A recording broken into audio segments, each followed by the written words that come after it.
prospect between McLaren and Sauber here today. Looking at the track layout, you can see those three straights, the start-finish line, the F marking the first straight, then the second one, and the third one leading to the Gosa curve, and then the infield section, quite high-speed left-handers in that middle part of the track. Not much overtaking possible there, but those three straights, particularly the end of those, we do see overtaking taking place. It sometimes goes wrong. We're at the Remus curve right now, and this is where we've seen Coulthard run into Hakkinen, and we saw Michael Schumacher and Juan Pablo Montoya come together just last year. 3 minutes to go then to the start of the formation lap. The track beginning to clear now of people not directly involved with the car. Mechanics staying with those cars until the engines are fired up. And in the green countryside, we can look forward to this Austrian Grand Prix taking place. Rubens Barrichello will head them away. Ralf Schumacher in second place. Michael Schumacher starting from the second row, first time this season, and he's alongside the man he's clashed with twice this year. That is Juan Pablo Montoya. Heidfeld and Raikkonen, former teammates, now battling for different teams. Massa and David Coulthard. Panis and Mika Salo. That Toyota looking to get into the points once again for the third time this year. Heinz-Harald Frentzen and Enrique Benoldi for Arrows, just ahead of the Renault of Jenson Button, and Alan McNish in the second Toyota with his best qualifying performance so far. Fisichella in the Jordan Honda, he needs points. Jordan and BAR both have not scored points in the season so far. Jaguar, well, Eddie's points from Melbourne now seem quite a long time ago. He could do with a first corner accident like they had in Melbourne, which allowed him to come through and score 2 points from the back of the field. Mark Webber and Alex Young, the chances of them getting into the points very remote, but they are racing here this weekend, unlike Barcelona, where the cars were withdrawn after wing failure. No such dramas for any of the cars this weekend.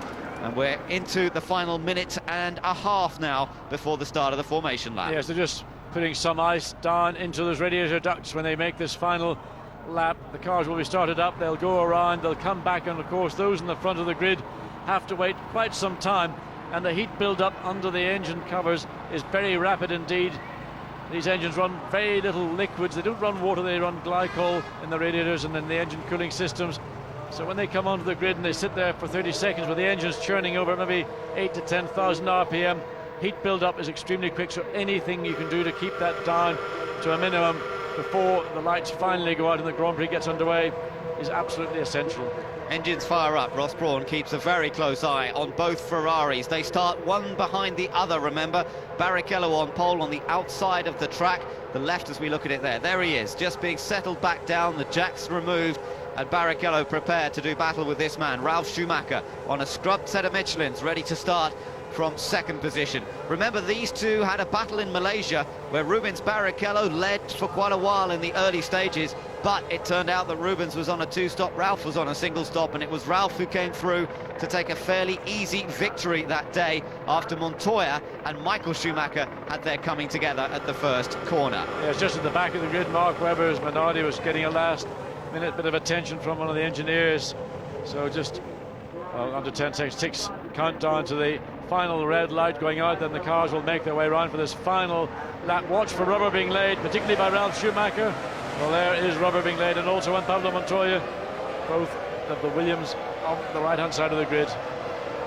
Yes, look at that, really lighting it up, one of the Jags. I think that was Irvine, yeah, putting a lot of rubber down. Mark Webber not getting away very well there. He does get away eventually, but there was certainly almost seemed to be a little glitch. Well, I think Webber was having a problem either getting the car started or getting something functioning on the car, because just as the grid was being cleared, there was still a little bit of action around the back of Mark Webber's Minardi, and Mark slow off the grid. He'd be allowed to take his place on the grid because he did get away with the field, so no problem for the Australian, but nevertheless a stressful moment for Mark Webber and the Minardi team. So, cars just weaving around to get a little bit more heat into the tyres. You're looking at Kimi Raikkonen. He starts from 6th position today, looking for what would be only his second finish of the 2002 season. Rubens Barrichello leads them round that infield section through the two left-handers. The formation lap won't take as long here as at other racetracks because it is a shorter lap, and therefore the teams perhaps rushing a little more quickly back to their pit boxes. There's Gerhard Berger returning to the Williams pit garage in preparation to watch the start of the race. Is this going to be a clean start? It is always very tight getting through that first corner. They have managed it in the past, but on other occasions there's been incident aplenty of cars flying off into the gravel trap. The early part of this season, it didn't seem we could get a start underway without some sort of incident.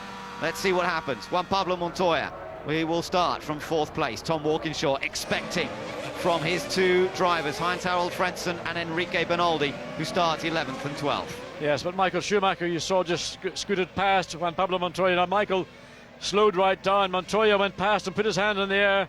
Then Michael moves forward, does a sort of simulation start. Watch for Michael Schumacher at the start.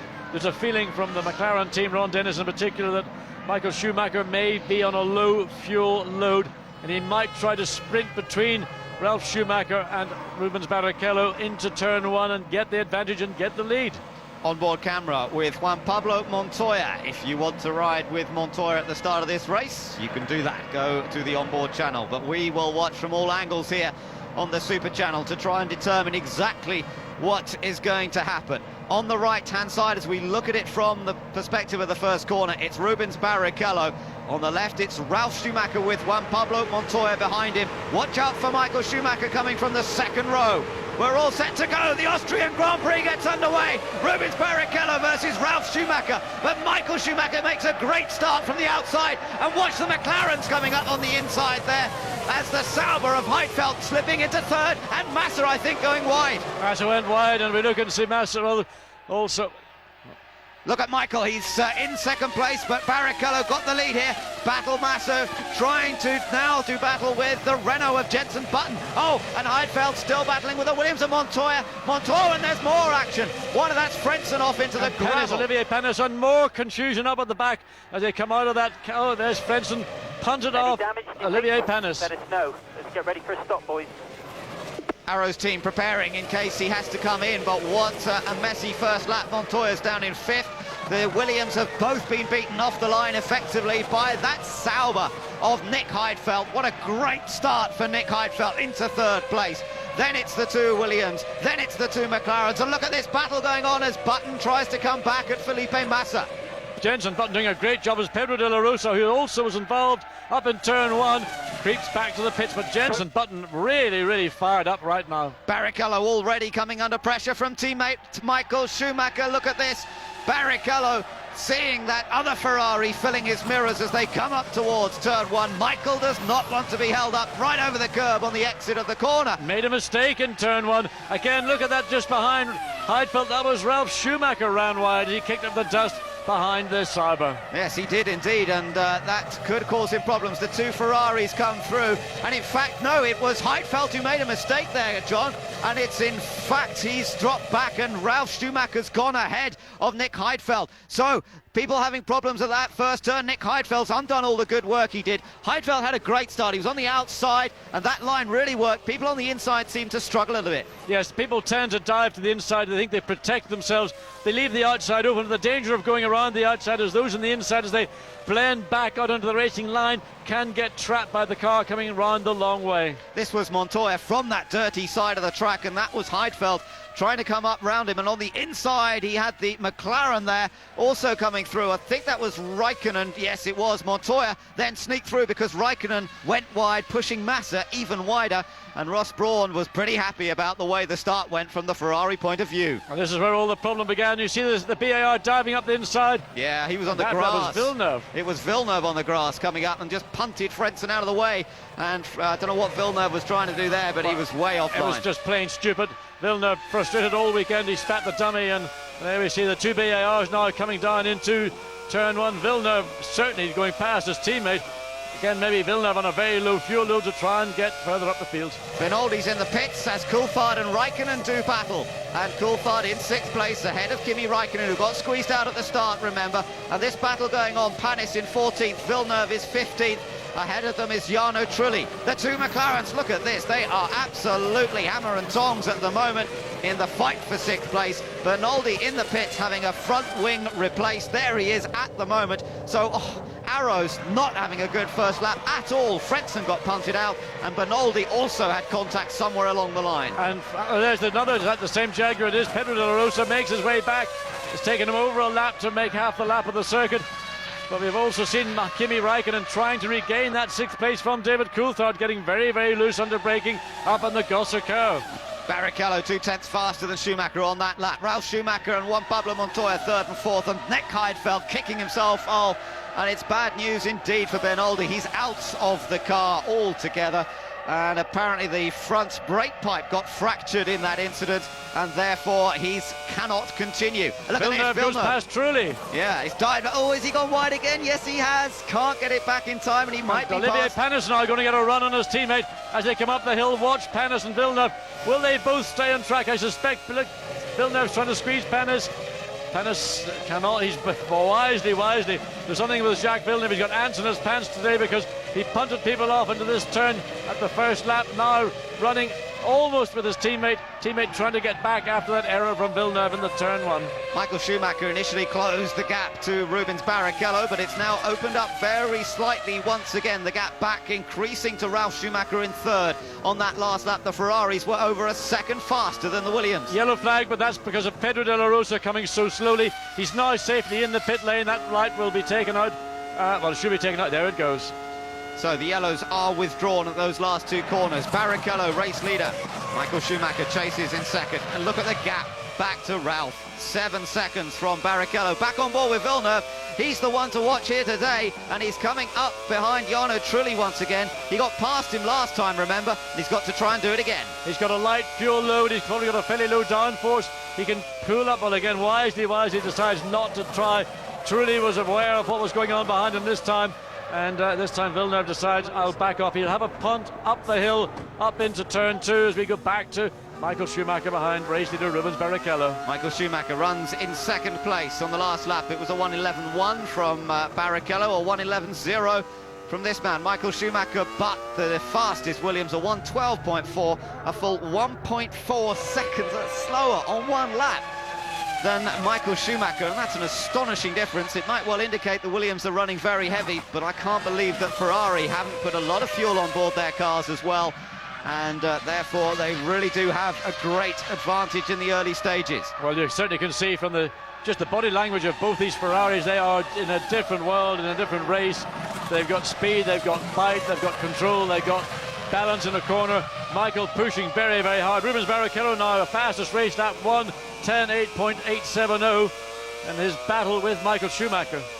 Villeneuve, look at this. He has to get out of this corner well to challenge up towards the Castrol curve. It's where he passed Trulli before. Now he's got a great run on him.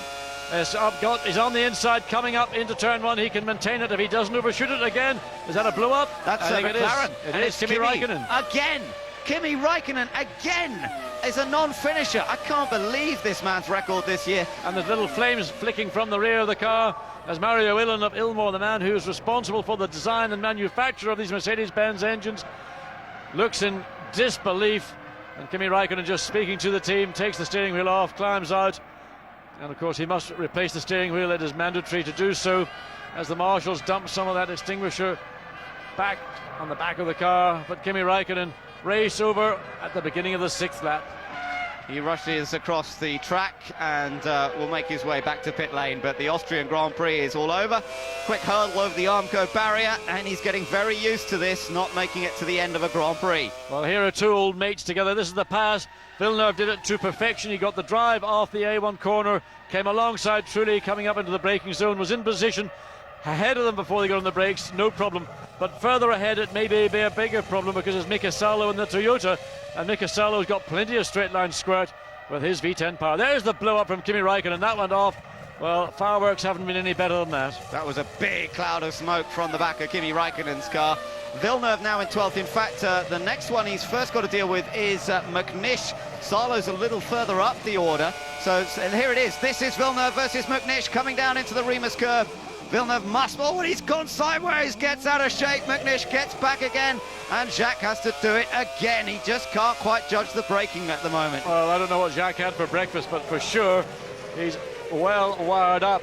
He's got a car that's very quick in a straight line, and that's what's giving him the option and the chances to pass. But of course, You've got to slow the car down for the corner, and that turn 2 has been a problematic corner all weekend. In fact, since this A1 ring was introduced back in '97.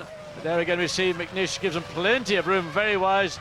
Allen didn't try to challenge or defend, he let him go, made the mistake, and then McNish just cuts back behind. And now Massa's in trouble, Felipe Massa. Yeah, something, has he got a puncture suspension? or? I don't know, it's difficult to tell. We saw the car, something looked like it was wobbling on the car as he came through the Berger curve. But the Sauber team now preparing for a very unexpected stop from Felipe Massa. Here comes Villeneuve again. He's attacking McNish up towards the first corner. Late on the brakes this time. Will he get through without running wide? Yes, this time he does it right, as he did to Jarno Trulli on the previous lap. You're looking back, Honda power versus Toyota power along this next straight. And look at the Toyota. Look how it closes back up again. McNish will have another go at getting down the inside. Probably sensibly with Villeneuve in his current mood. He doesn't actually try last minute to lunge down into the corner. Probably very wise. Villeneuve right now stay as far away from him as possible. But Villeneuve's the biggest mover and shaker of the afternoon. Started 17th, now up into 10th place. Problems here, and we saw Massa struggling round. And it looks as though it's over. You could be right, John. It's a hub. I think it looks like a hub suspension or something. It may have been contact occurring in that first turn. It was a real mess. But look again, this is Jacques Villeneuve coming down pit straight. Just gets the run on Allen McNish. Clearly Villeneuve's car on a very, very light fuel load, and Villeneuve making the best of it. But then as they go back up the hill on the exit of turn 1, up the hill, you can see how strong the Toyota is. It was able to pull back, almost get alongside Villeneuve's BAR Honda. So I wonder if the damage to the back of this car was anything to do with all that first lap action that was going on. Our 2 race leaders, 8 laps completed. Rubens Barrichello heads teammate Michael Schumacher, and the two of them have pulled a full 13 seconds ahead of Ralf Schumacher. Montoya's 6 seconds behind his own teammate in 4th. Heidfeld is then some 5 seconds further back in 5th. Coulthard 6th, Sarlo 7th in the Toyota. Jenson Button in a good 8th, Fisichella 9th, and Jacques Villeneuve 10th. And then this is going to turn into a real finishers race, because 3 potential points finishers, Felipe Massa, Kimi Raikkonen, and even Enrique Benoldi in that Arrows. It's always felt that the Arrows, given a good run, could potentially make its way up into maybe 5th, 6th place. They're all out. And now you've got Sarlo in 7th, Button in 8th, Fisichella in the Jordan showing well on 9th, and he's now going to come under attack from Jacques Villeneuve. And that'll be the first time you see the battle of the 2 Honda-powered chassis here this weekend. So look at the gap, the 2 Ferraris. Can you even see 3rd place man? Well, you can, but he's an awfully long way away. That is Ralf Schumacher in the Williams BMW, who is in 3rd place, a full 15 seconds after only 9 laps. That's an astonishing performance from the Ferraris, and if they're running with a decent amount of fuel on board, that's pretty frightening for the rest of the competition. But Ben, what's equally significant is that Ralf Schumacher is 6.1 seconds ahead of Juan Pablo Montoya, and then he's got a further 6 seconds advantage over Nick Heidfeld in 5th place. Nick Heidfeld, the main loser, made that mistake. What a shame that was. He made a brilliant start, moved up into 3rd, made a mistake that dropped him back down to 5th. Now he must consolidate that 5th. For Villeneuve on the attack of Fisichella here just a moment ago. And let's see, did he repeat the same as he did on McNish and Jarno Trulli into the Castrol curve? Fisichella fought him, but in the end had to give best to Villeneuve. Well, I think that BAR Honda's running on an oily rag. There can be barely only vapour in the fuel tank.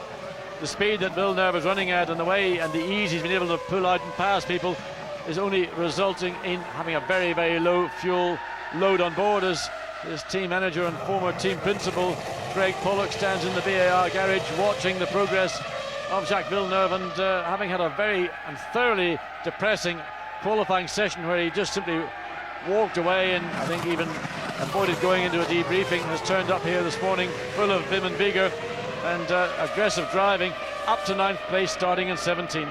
Yeah, good effort, but he could have done with getting past people without falling off the road a few times. So we saw similar tactics from Jos Verstappen last year on a 2-stop, and he managed to actually get into 2nd place at one stage and then managed to score points. But you do need to get past people quickly if you're running light, and Villeneuve is doing it, but he's made a few mistakes along the way. Now, on board with Michael Schumacher, you can see how the lap times have varied and how the gaps varied over the last few laps. Michael Schumacher crossed the line. In fact, Barrichello's quicker on this lap. Yes, Barrichello, new fastest race lap, 1:10.142.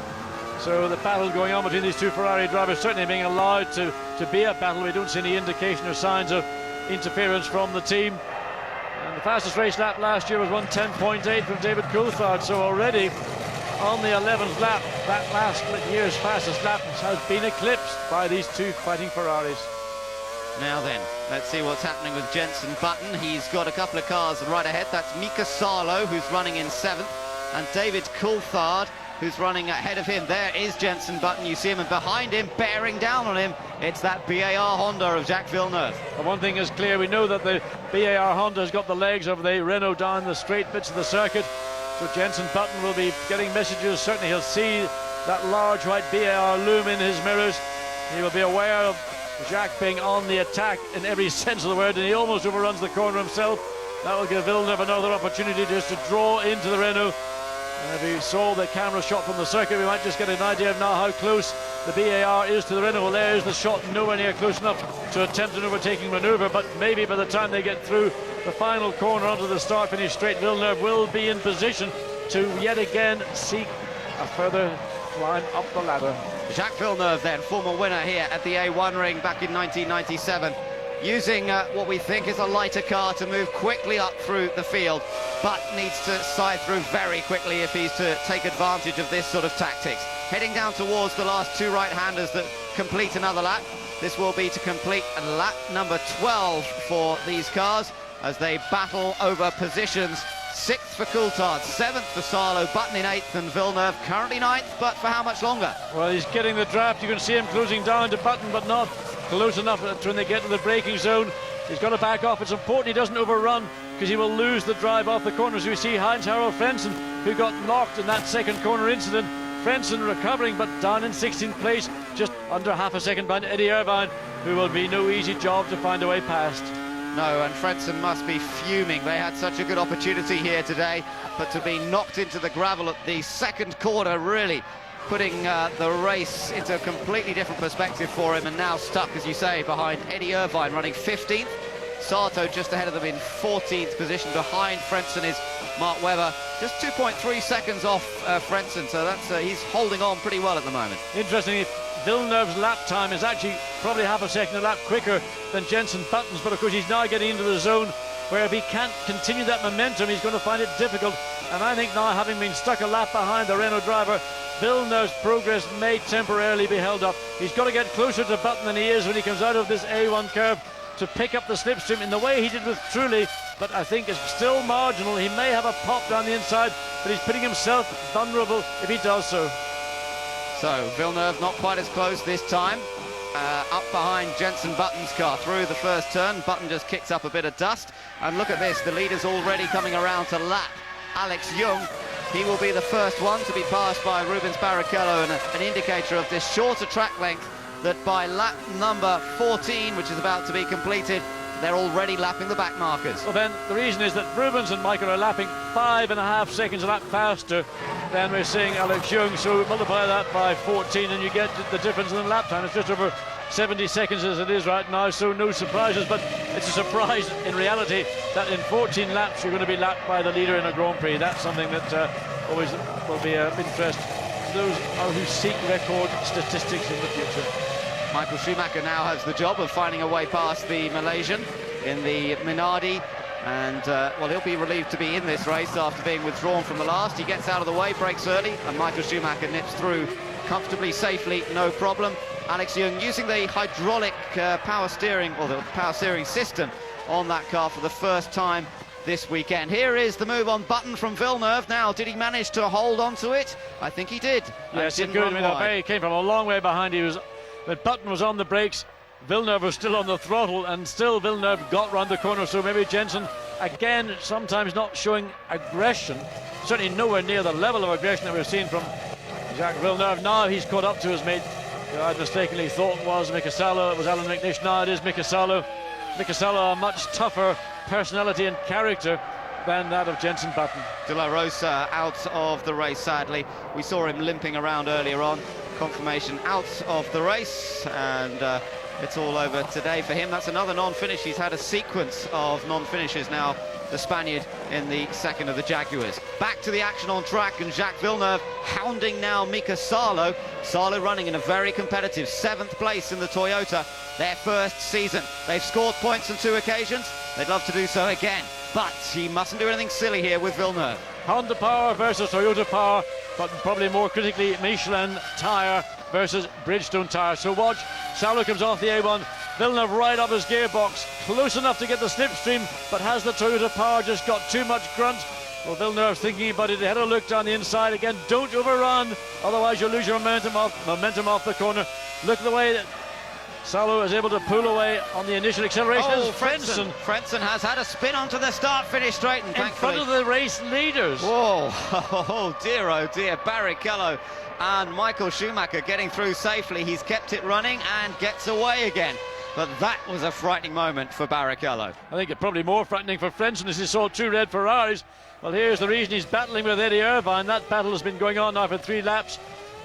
See what Frentzen does. He turns in, lets the car run wide, the back catches the grass and the curb, and that's it. Loops it round, and that's just frustration because he's been trapped behind Irvine in a car that is nowhere near as quick as the Arrows, but wasn't able to get it done. Take a look from the onboard camera once again. These images showing you what it's like to be going backwards down the start-finish straight and having the Ferraris fly past you. On the exit there, they're doing about 160 miles an hour. So Villeneuve now on the charge once again, trying to find a way past Salo, but he can't do it as yet. And again, the VAR, you could see it moving around in the exit, the back stepping out, Villeneuve driving the car, really like he would drive a go-kart. Again, looking for the slipstream, but again, Mika Salo has just got enough speed off that final corner to give him enough of a cushion to the braking zone. But now Villeneuve once again right, tucking himself, trying to get under the rear wing of the Toyota on the way up into the Remus curve. He's not close enough, not unless he's going to be a real hero into that one. Salo does a good job there, judging the braking just right, gets a bit out of shape. But yes, that's the out of shape that will have hurt Salo fractionally, will be enough to give Villeneuve a little bit of momentum. He will seek a way down the inside into that Gosser curve in the way he did with Jenson Button, but expect Salo to be less generous.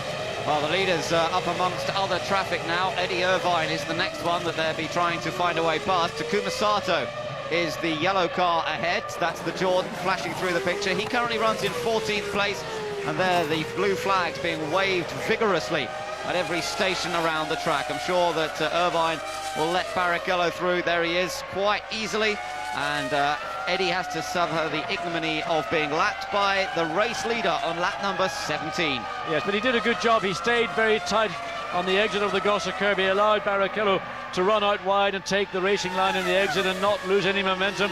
Eddie again doing a good job with former teammate Michael Schumacher. Although he stays in the racing line, he backed off, made Schumacher go the long way around, but didn't really slow Schumacher down. Here we see race leader now lapping for the first time Takuma Sato, and Jordan's number 2 car goes 1 lap down. So a blistering performance from the 2 Ferraris out front currently.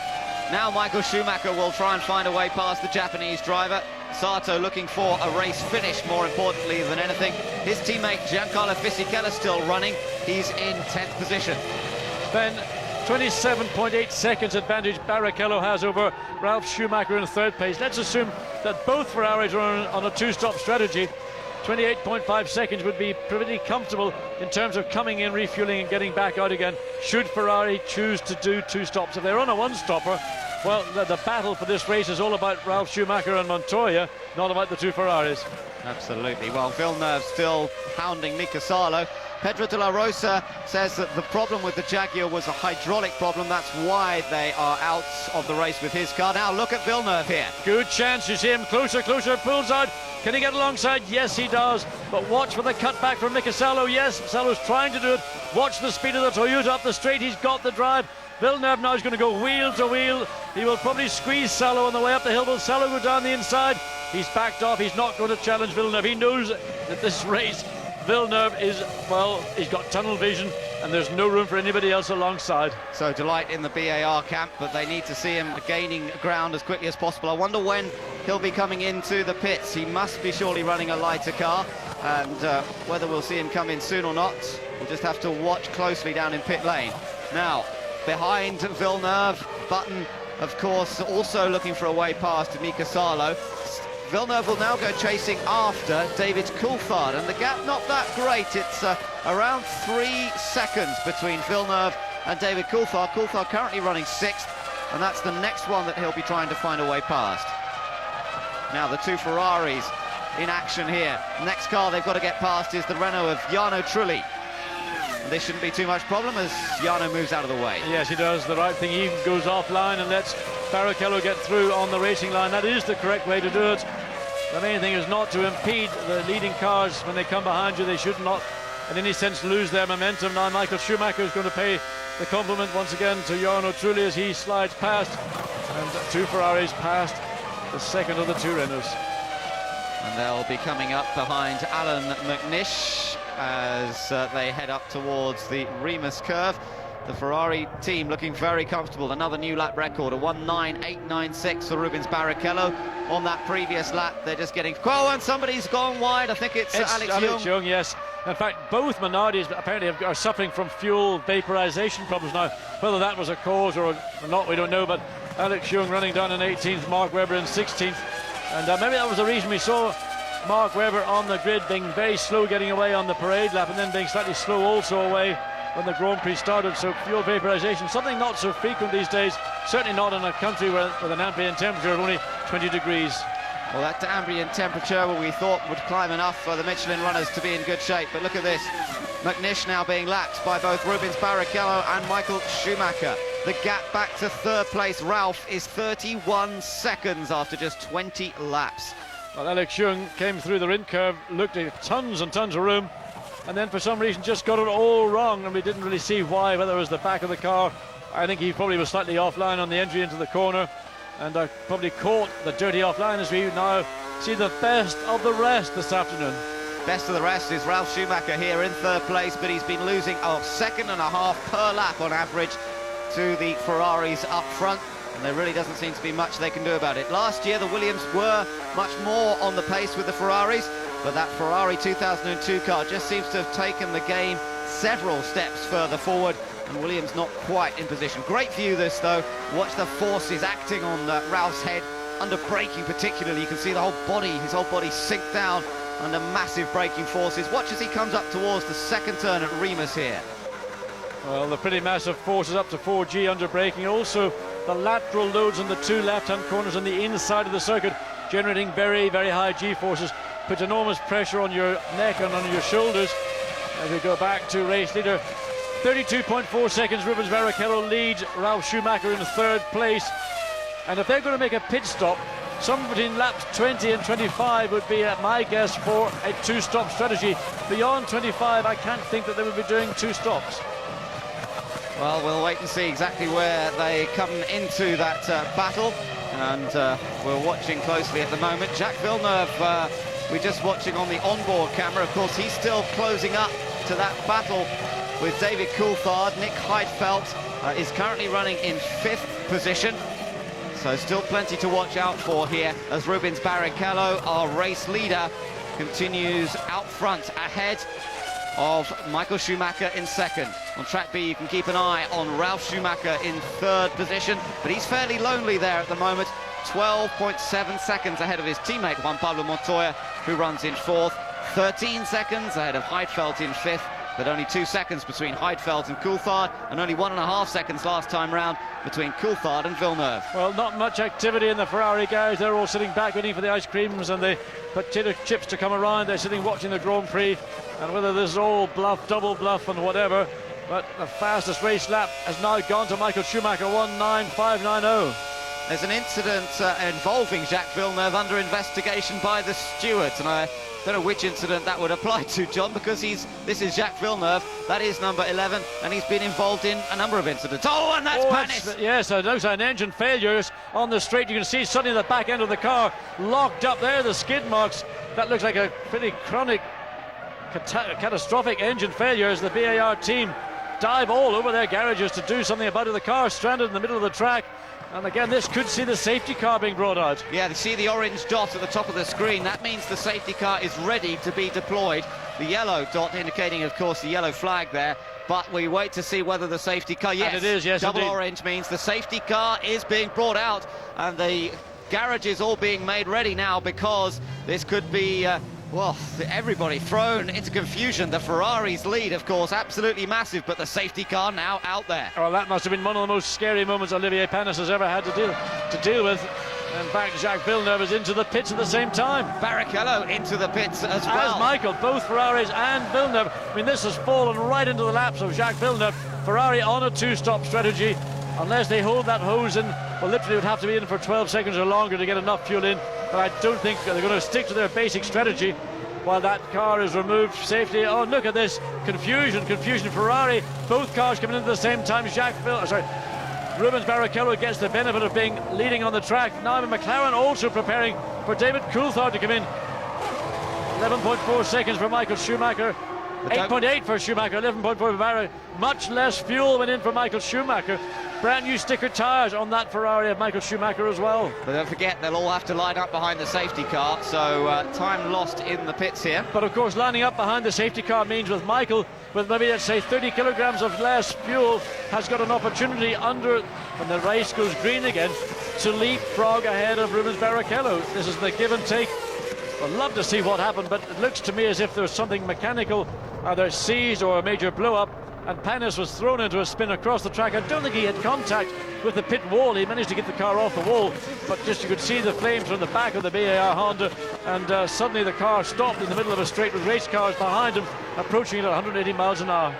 Well, the safety car has now picked up race leader Rubens Barrichello, and behind him the cars that have stayed out. The pit visitors so far have included Jacques Villeneuve, Takuma Sato as well, and Michael Schumacher, of course, closing up to the back of this little group. And Rubens Barrichello maintains the race lead despite that stop. They had such a huge lead over the rest. You could see that Ralf Schumacher is there, and in fact Ralf is ahead of Michael Schumacher, with Michael having made his pit stop. And this is a big problem for Ferrari now, because I don't believe that either car can go the remaining distance, 47 laps, with the fuel they have on board.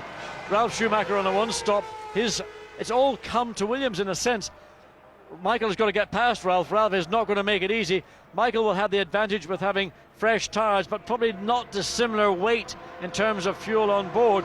And it will all be about the restart of this race. Rubens Barrichello, of course, will have clear air ahead of him and will be able to sprint away. And Michael Schumacher is going to have to work magic to get past his brother. There it is, major blow-up. All of a sudden, back wheels locked. You can see Panis struggles to control the car, and there we see the flame out as the vapors just ignited against the exhaust pipe. And that's principally oil and hydraulic fluid that will be on the exhaust pipe. But look, Olivier Panis came within, 3 feet, and there's suddenly flame from the back of the BAR. Bits and pieces all over the place as Shrapnel, well. That is, Ben. Shrapnel. That's bits of titanium conrods and crankshaft and block and goodness knows whatever else. So a very sensible decision to bring out the safety car, get that car out of the way, and to clear up, probably more importantly, all those little bits of metal that were deposited on the start-finish straight. Rubens Barrichello leads then around behind the safety car. Ralf Schumacher is now in second place behind 2 lapped cars as they follow that safety car around. We've got Mark Webber and Heinz-Harald Frentzen there. Yes, indeed, and getting past Frentzen. Well, it's a race. Frentzen would be, I don't know if he's a lap down or not. In fact, he is a lap down. So, in theory, he will be given the blue light as soon as Michael gets underway. And this is the view that Michael Schumacher has. He's got 2 cars between where he is on the track and Rubens Barrichello. So, a very interesting situation. I have to say, Ferrari did a pretty good job of reacting at very short notice there to get both cars in. I don't think they had any out. choice, but they had to bring them in, and they had to pay the penalty of being Michael in second, because they had to use the safety car situation at the most optimum point. And of course, well, I don't know how much fuel they had on board. They may have been very close to their personal limits in terms of capacity to do another lap or 2 laps, but well, if Michael had come in once this daisy chain had begun, he would have filtered back in much further down. They had no choice but to bring him in where they did. We're about 10 laps away from the half distance marker in this race, and those people who are making one stop are quite likely to go way beyond that half distance mark anyway before they come into the pits. Barrichello is our race leader, and we're on board with Michael Schumacher as we wait for the track to be completely cleared up.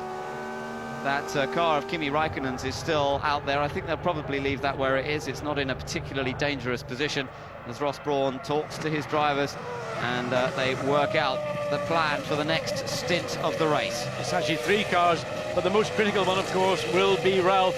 And that's going to be the difficulty that Michael's got. He's got to be right on the case when the safety car comes in. Of course, you're not allowed to overtake until you go across the start-finish line.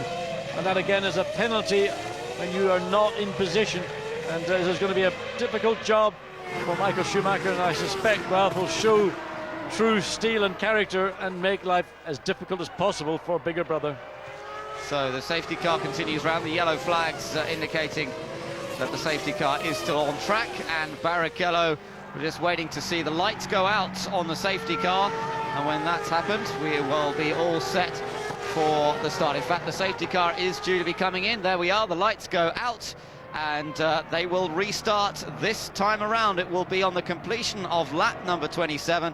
Bert Mailander hustling the safety car through those sequence of bends as quickly as possible, rumbling away, and now we're all set for things to get underway. Michael Schumacher will no doubt be aggressive here as he tries to get past brother Ralph. But he can only attempt it once he's gone across start-finish line. So the 2-stop race for Ferrari, a bit of a surprise, but certainly explains their initial pace, but they still probably have the advantage. Here we go, Barrichello back on the power hard as they come out of the last few corners. That's sensible because he knows those slower cars won't quite keep the pace, but they can't be overtaken until they come up really to this first corner. There isn't much opportunity, and Ralf Schumacher slotting in behind, trying to stay ahead of his brother Michael. This is the battle then, as Ralf Schumacher himself tries to get past Heinz-Harald Frentzen. Well, Ralph was doing 2 things. He was defending Michael, but he's also trying to get past Frentzen before they got into turn 1. He's done the smart thing. He got ahead of Frentzen, and oh, look at this! Cyber into the side of the Jordan. Straight into the side of Takuma Sato's Jordan. Unbelievable. That's a huge impact right just behind where Takuma Sato sits in the car. And that is Nick Heidfeld. It looked to me like he had a throttle stick or something. The car came up the inside of the track at an undiminished speed, spun and went sideways full on into the side of Takuma Sato's Honda. Massive hit in the side of the Jordan.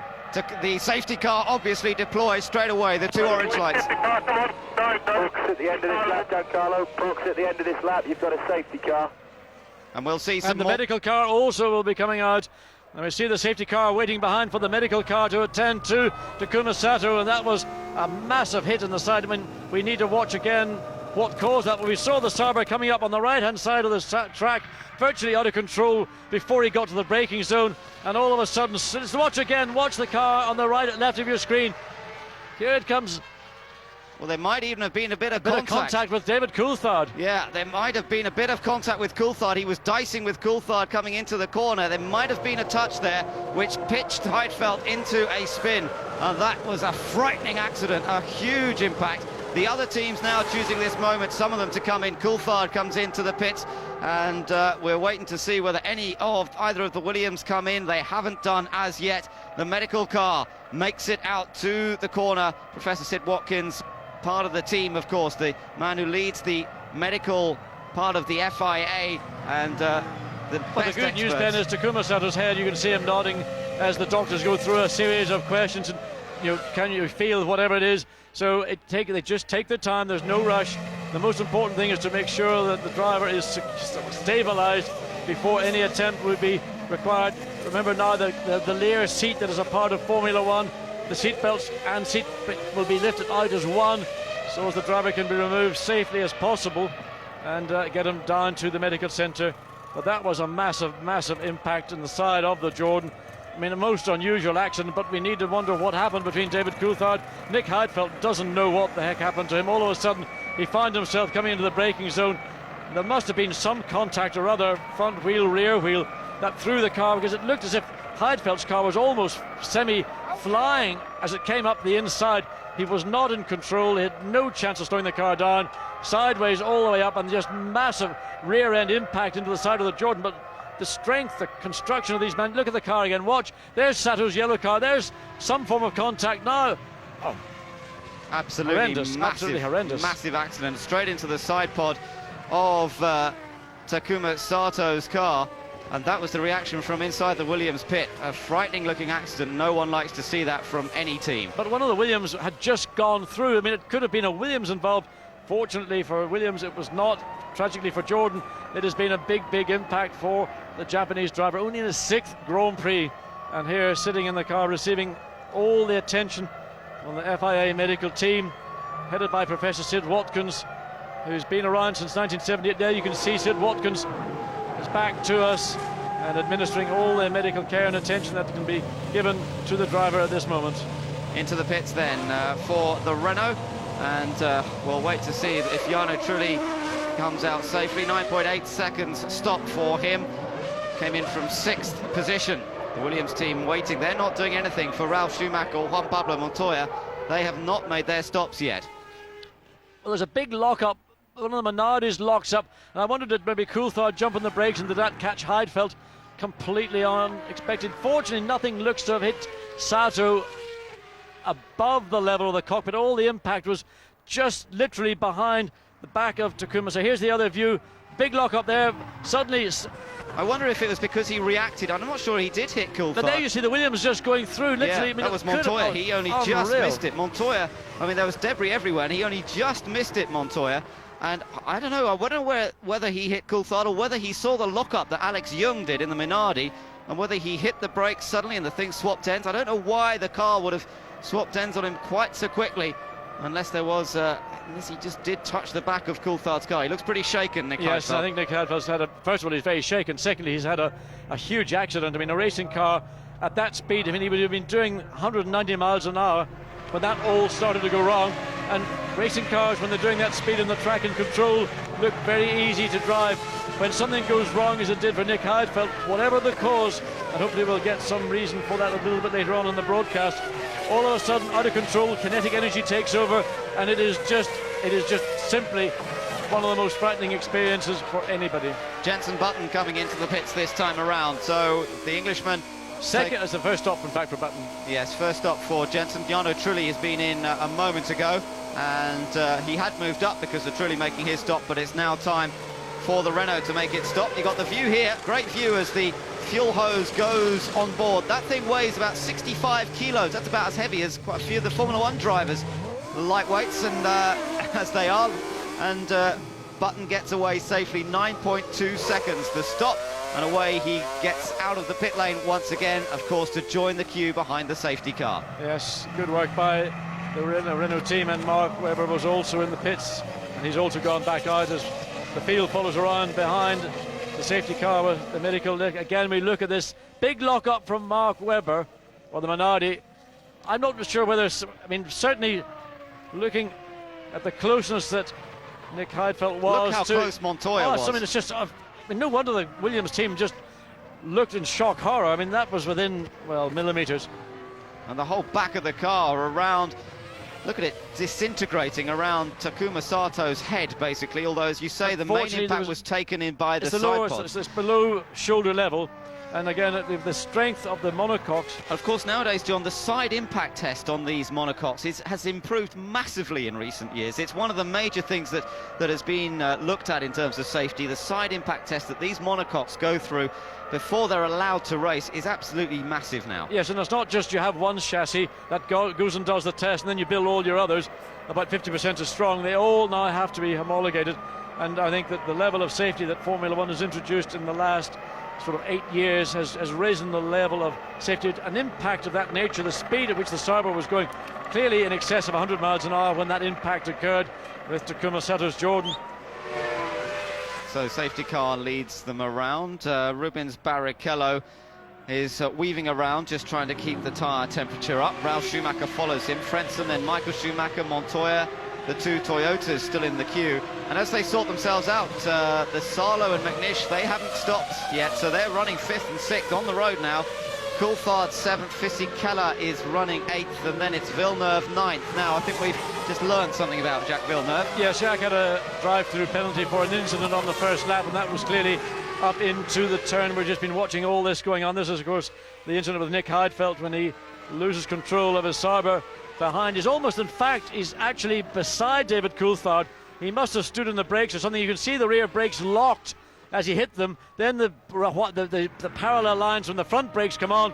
Cars on the grass, very little chance of him slowing down. Montoya somehow, I mean, I'm sure Montoya wondered what it was, went past him. Unfortunately for Takuma Sato, on the outside of the corner, was clobbered right, literally midships. But that incident was for Villeneuve at that turn 2 on the opening lap, and he was seen to be responsible for Heinz-Harald Frentzen making a trip into the gravel.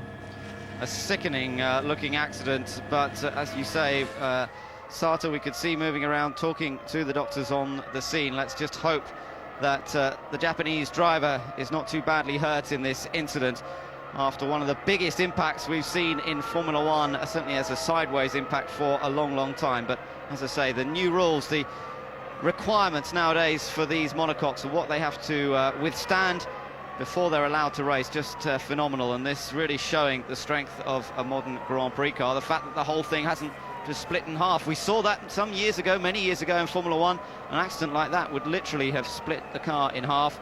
But the car has retained its integrity all in one piece, and they are now lifting Sato out in that that whole seat piece that comes out in one piece. Of course, one of the other great advances in Formula One design is that, again, in the older days, there may well have been a fuel fire. Again, the way that all the fuel lines, the oil lines, are manufactured, and the dry brake mechanisms that operate prevented any fuel spillage or oil spillage that could have caused a small fire or even something more serious. Mika Salo comes into the pits then. He was running in 5th place, and he now comes in for his pit stop. Fuel goes aboard, and away he goes, 11.4. So these guys refueling for long enough, it should be, to make it to the end of the race, many of them, as we see Sato stretchered away. Well, he will be taken to the medical centre in the paddock and will receive whatever attention is felt necessary, and if he needs to be taken then to the nearest local hospital for whichever specific injury he may be suffering from. Again, part of the responsibility of the FIA delegate, medical delegate, is to ensure that in the locale of the circuit, the best orthopedics, neurological and burns units are on standby. And Eddie Jordan, well, what an awful season Eddie Jordan and his team have been having, and just to have it compounded by an incident like that. Sato, totally innocent party in a very serious accident. Yeah, Sato was just keeping his nose clean today. He was doing a good job, hadn't made any mistakes, and that was exactly what Jordan need. They need 2 solid finishes. They need points as well, but just to get the cars to the end would have been good today. No mistake from Sato's point of view, and that must have been a huge shock to him. He had no idea. He would never have been able to see that car coming towards him with the full-face crash helmet on. He wouldn't have had much side vision. That car would have just suddenly arrived in the side of his Jordan. I mean, Ben, the only way I can describe that, it was like a small aircraft having an accident. It came out of nowhere, and for Takuma Sato, wouldn't have, in his eye line, wouldn't have even seen it. He probably only, the first thing he realised was when he was having this massive impact on the right-hand side of the car, and the consequent discomfort. So the medical team have been incredibly efficient as ever, and Sato will be at first taken to the medical centre, which is fully kitted out for all emergencies, and then, as you say, John, if necessary, they will helicopter Takuma Sato to the hospital designated for any injuries that he may have suffered in that accident. And let's just wish Takuma well. He's in his first season of Grand Prix racing. He's had a bit of an up and down time, but he's been great to watch. A brilliant driver, probably the best Japanese driver we've seen so far in Formula One, even though it's only early in his career. Well, a problem on the left rear for Alan McNish. You can see the team. Oh, and he goes and stalls it on top of it all. The only good news is, Ellen, the safety car is still out, so the team will get it fired up, get you back out again. There's time, gets the revs, and away she goes. Ooh. There we see the ambulance, which will now take Takuma Sato to the medical centre. That's one of the small access roads around the rear of the gravel traps. All circuits must have that again to give access to medical and to any vehicle removal machinery that is necessary. 33 laps have been completed, 38 laps remain. We're not quite at the half-distance mark in a race that has certainly shown up a lot of incidents and action in recent laps. We saw the engine blow up for Olivier Panis, which brought the first flurry of pit stops, the first safety car period, after Rubens Barrichello and Michael Schumacher had been disappearing up the road in the Ferraris. Well, it looks as though they were on a 2-stop strategy, but even so, they had pulled out a massive lead very comfortably over the two Williams, and the Williams have not stopped. Of all the lead cars, the two Williams are now the only lead runners not to have made a pit stop as yet. So Williams going for a different strategy to everybody else and hoping that it's going to work from their perspective. Coulthard throwing off little bits of rubber, I think, just off his car as he weaves around to maintain some tyre temperature. Yes, there's a lot of rubber around the edges of the circuit, and of course that build-up or pick-up on the tyre does not help your grip, and you want to get rid of that. Now that we see the ambulance making its way down, it's still got a long way to go. It's only halfway around the circuit. This is up at turn 3, the Gosser turn, and the ambulance being driven back very, very cautiously indeed, trying not to add to the discomfort of Takuma Sato as he's being transported to the medical unit in the pits.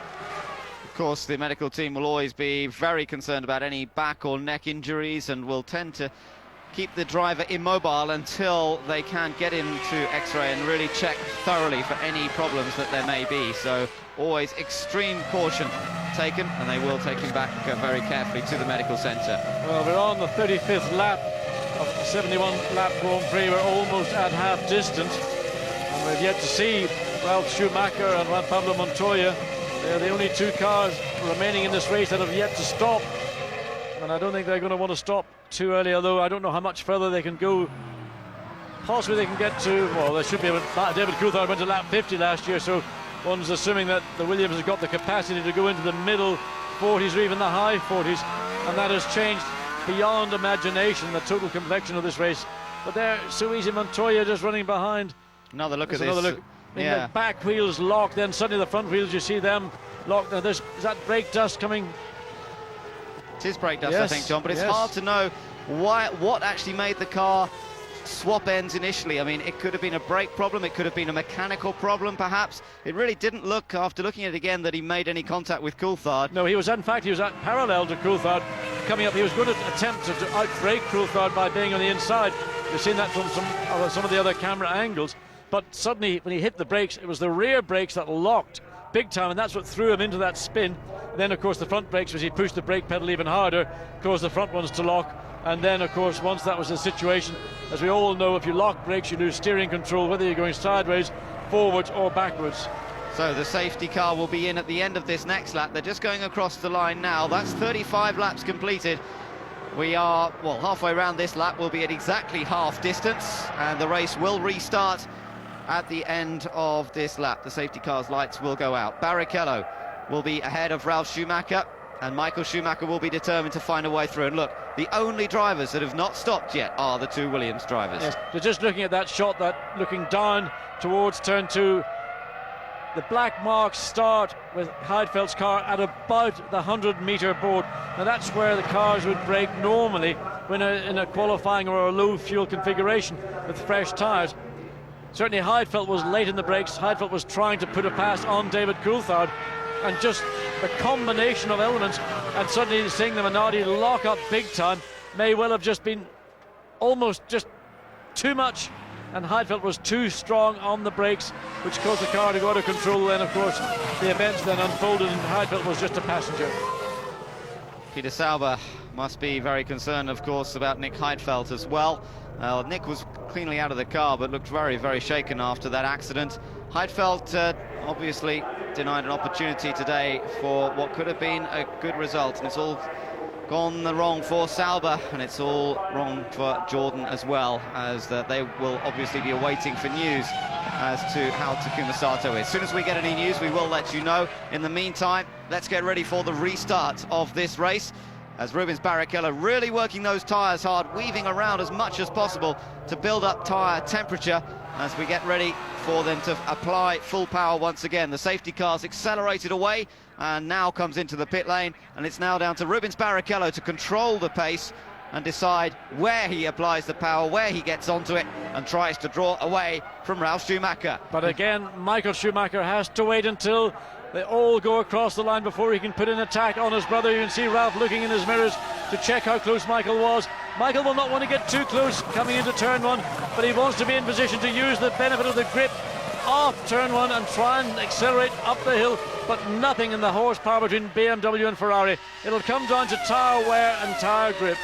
These two have had their incidents together before, and in fact at this track they've had a little bit of bumping and boring. Ralph and Michael in the past. Let's wait to see what happens. Michael Schumacher will no doubt select his moment, and you have to say the Ferrari has the performance edge, and on a relatively fresh set of tyres compared to Ralf Schumacher, who has not yet stopped. Remember, the Ferraris came in a little while ago. Ben, this is the reason why Michael and Ralph will never ever drive in the same team, because one of them will have to lose. Be it Ralph or Michael, we're going to see something we don't get to see too regularly, and that is a battle between the Schumacher brothers. Further back we can see Alex Young. He's still running. He's down in 13th position.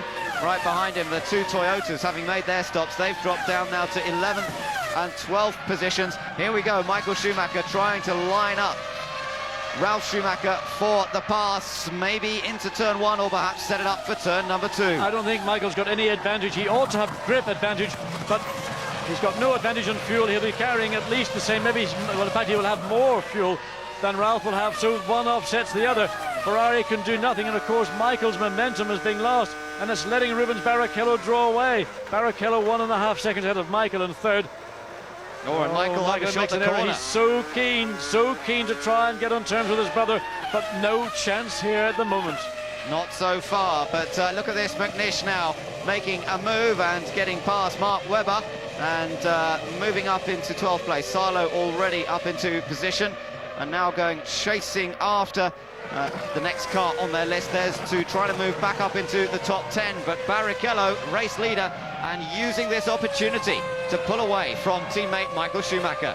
Well, it's a race of unpredictable outcomes so far. We've seen what Ferrari did. They just sprinted off into the distance. They showed their hand when that safety car had to come out for Olivier Panis, and then when that incident was over, we had the safety car withdraw, and then that terrible incident up at turn two. So Ferrari's plans, even the strategies that the war games that Ferrari go through, probably has never thought of it as being as wild as this. Villeneuve still on a charge. Look at him, he's right behind David Coulthard. This is the battle for 5th position, and despite having to serve the drive-through penalty, he's still in a point-scoring position here. BAR Honda have not scored yet this year. But Villeneuve will have to make another stop. David Coulthard, we think, might be able to go through on the fuel he has on board. Certainly, if we judge from last year, the McLaren has got plenty of fuel capacity. Villeneuve tigering all day as Eddie Irvine pulls in and retires the second Jaguar of the afternoon. So both Jags go out, De La Rosa out early on, and now it's Irvine's turn on lap number 39. Job Eddie done. he just walks away. Nav Sidar just walks up to him and says, give us the excuse, and I think Irvine probably said it in as few words as possible. Montoya still holding on to 4th place. There's the battle for 5th. David Coulthard versus Jacques Villeneuve. Jenson Button's going quite well. He's just set a quick sector time through the first sector, and in fact Jarno Trulli as well, both of them running quickly. Yeah, but it's the two Renaults that are trying to run down Giancarlo Fisichella, running in 7th place. He was in 6th. Villeneuve's retaken that place. Fisichella down to 7, and Eddie Jordan and Ian Phillips on the pit lane in the Jordan team, just wishing and praying, first of all for Takuma Sato that he's not injured, but secondly that Fisichella can get one of those magic points just to get him off the zero. Look at this, Villeneuve using every inch of track and a little more to hound David Coulthard up towards turn 2. This is where we've seen Villeneuve make a number of moves, and I wonder whether he's going to try something in a moment. We're looking at Michael Schumacher there, still trying to find a way past his brother Ralph, and as yet hasn't managed to do so. The big question will come is when Ralph finally does go in for his one and only service of the afternoon, is how quickly can Michael sprint up to the back of Barrichello, and will we see any change of policy as Villeneuve has got past Coulthard? Yeah, Villeneuve found a way. I think it was down into the 3rd corner. I don't think we'll have another look in a minute, but he's found a way past, and that puts Villeneuve now up into 5th position, and he will go chasing after Juan Pablo Montoya, who is some 3 seconds or so up the road in 4th position. Remember, neither of the Williams have stopped yet, and we're expecting the Ferraris and Jacques Villeneuve probably to have to stop again. Let's take another look at the passing manoeuvre. Into turn 3, perfect position. Villeneuve did it right. He got the speed off turn 2, got up and alongside Coulthard. The only way you can really pass today in a Grand Prix car is to be alongside before you come into the braking zone. Trying to come a long way from behind only works if you're a very, very lightly loaded car with fuel and your competitors are not. And that's what we've seen Villeneuve pretty much do all afternoon. Ralf Schumacher's pace not bad at all at the moment. A 1 minute 10.9 compared to 1 minute 10.8 for Barrichello. You know, Barrichello's not getting away as quickly as I thought he might do, as team boss for Jordan walks up towards the medical centre. Eddie hopefully going to go and find out some news about Takuma Sato. Yes, but of course remember that Barrichello has got 3 seconds worth more of fuel. That's weight, and that has an effect on acceleration, braking, to some degree on cornering and road holding. Nevertheless, Ralf Schumacher now able to run at the pace of Barrichello on tyres that have done some 40s, the 41st lap for those tyres. His fuel load will be lower than that, certainly of Barrichello, probably maybe slightly smaller than that of Michael as well. Pulling away from Michael. Yeah, slightly. In the background you could just see Juan Pablo Montoya. A quick lap there from Barrichello again, a 1 minute 10.474, 1 minute 10.5 for Ralf Schumacher, and a 1 minute 10.8 for Michael Schumacher. Then it's Montoya, then it's Villeneuve, and Villeneuve some 4.8 seconds, in fact, slightly further back than I thought he would be, behind Juan Pablo Montoya. So he's got some work to do, Villeneuve, and on the last lap he did a 1:11.566, so he got a little bit held up somewhere.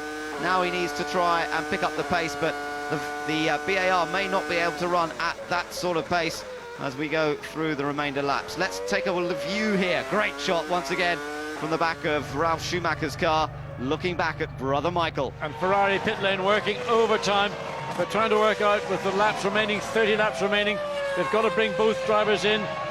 What can Ralf do? Suddenly Ralf's able to run at the pace of the two Ferraris. So, all to play for here between Ferrari and Williams, and also for David Coulthard down in 6th position, who has made a stop, but they may well have refueled that car sufficiently to make it to the end. Jarno Trulli just 0.7 of a second behind Fisichella, and Jenson Button just under a second behind Trulli is Eddie Jordan. Oh, I think his thumbs up there, looks reasonably good. So good news for Jordan and good news for Peter Sauber, as both team principals, you know, think what happened, what went wrong.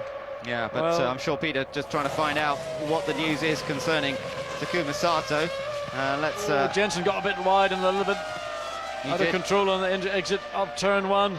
Giancarlo Fisichella in that little group there, and that's Jarno Trulli right behind him, and ahead of them is David Coulthard. So that's a great battle that's continuing for what is 6th position currently. 6th place for Coulthard, 7th for Fisichella, as our man Peter Windsor trying to get some information.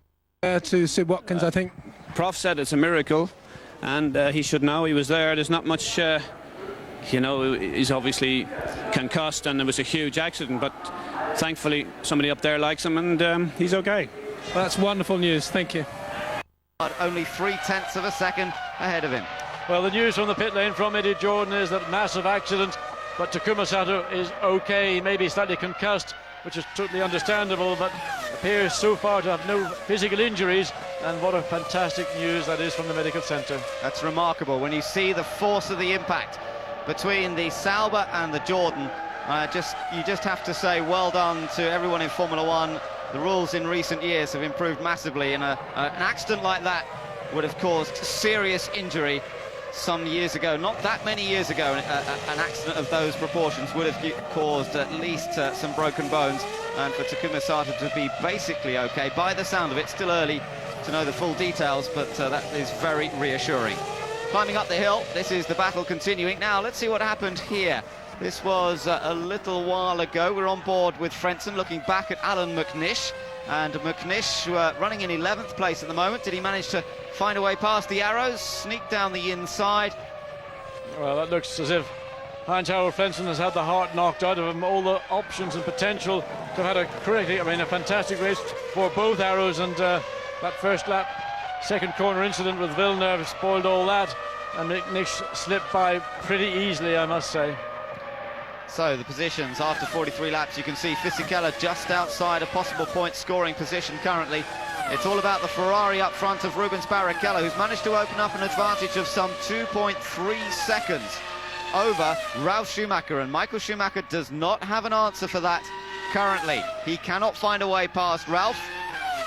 But remember, if they do have to make a second stop, these two Ferraris... Oh, we've got one of the Renaults slowing. That's Trulli Jarno Trulli and Alex Young's in trouble as well. That's a blow up. Yeah, yes, coming you can down. see the back of the flames licking out the back of the Minardi, the Asia Tech V10 engine. So Trulli and Young on the same lap. This is lap number 44. Both pulling off to the side of the track, and Trulli's reliability record absolutely dismal this year. He let Jenson Button through and then got out of the way to the inside.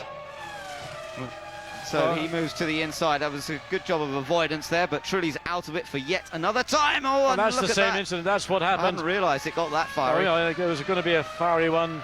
Just news on Nick Heidfeld. He's got a wrenched knee from that massive impact, but he is otherwise okay.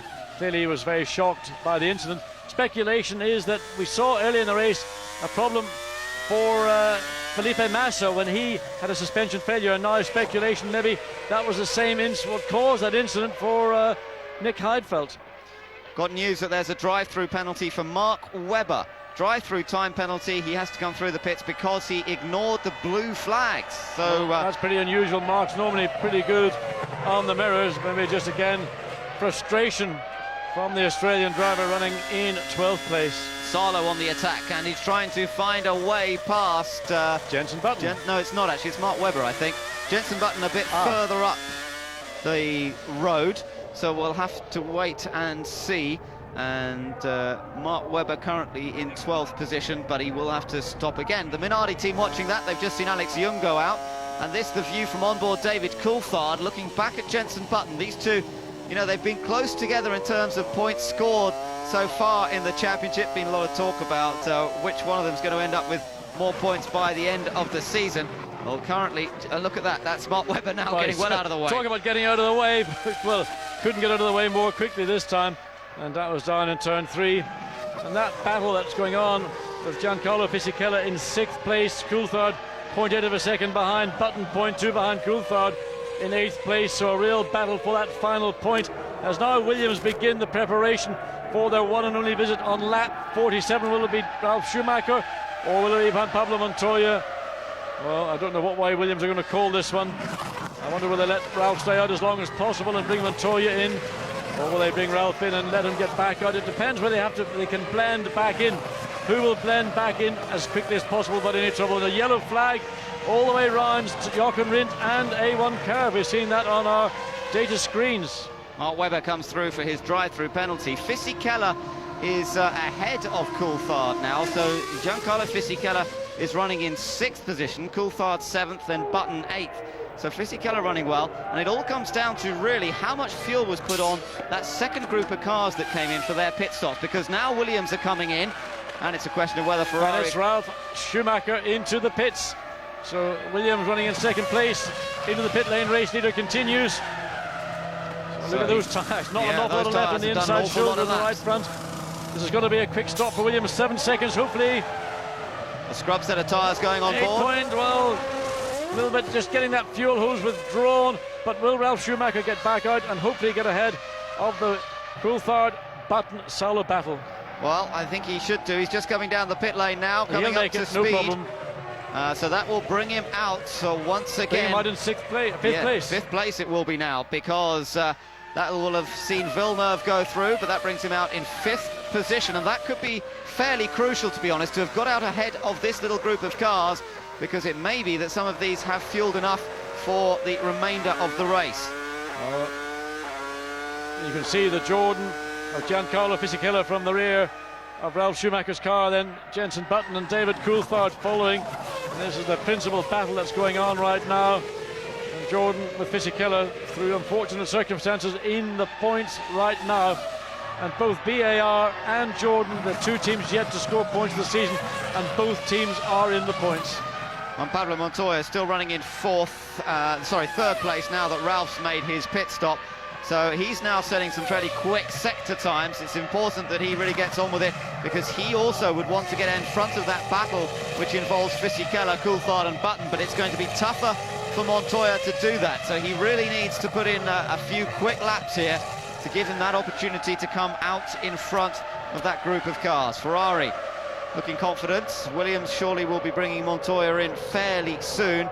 gone almost as far as McLaren did last year before bringing Coulthard in for his one stop. We're on lap number 48 now. A number of laps have been held behind safety car. That means you might be able to go even deeper into the race. Fuel consumption, of course, behind the safety car somewhat less than when they're at full speed. Yes, under those two chase safety car situations, certainly the second one much longer than the first, enabling teams to save fuel. That might be 2 or 3 laps worth they can save, and of course again that has to be recalculated into the strategy, but it enables one or two of the Williams to do slightly differently to what they'd anticipated. But Ferrari, of course, really caught on the bubble.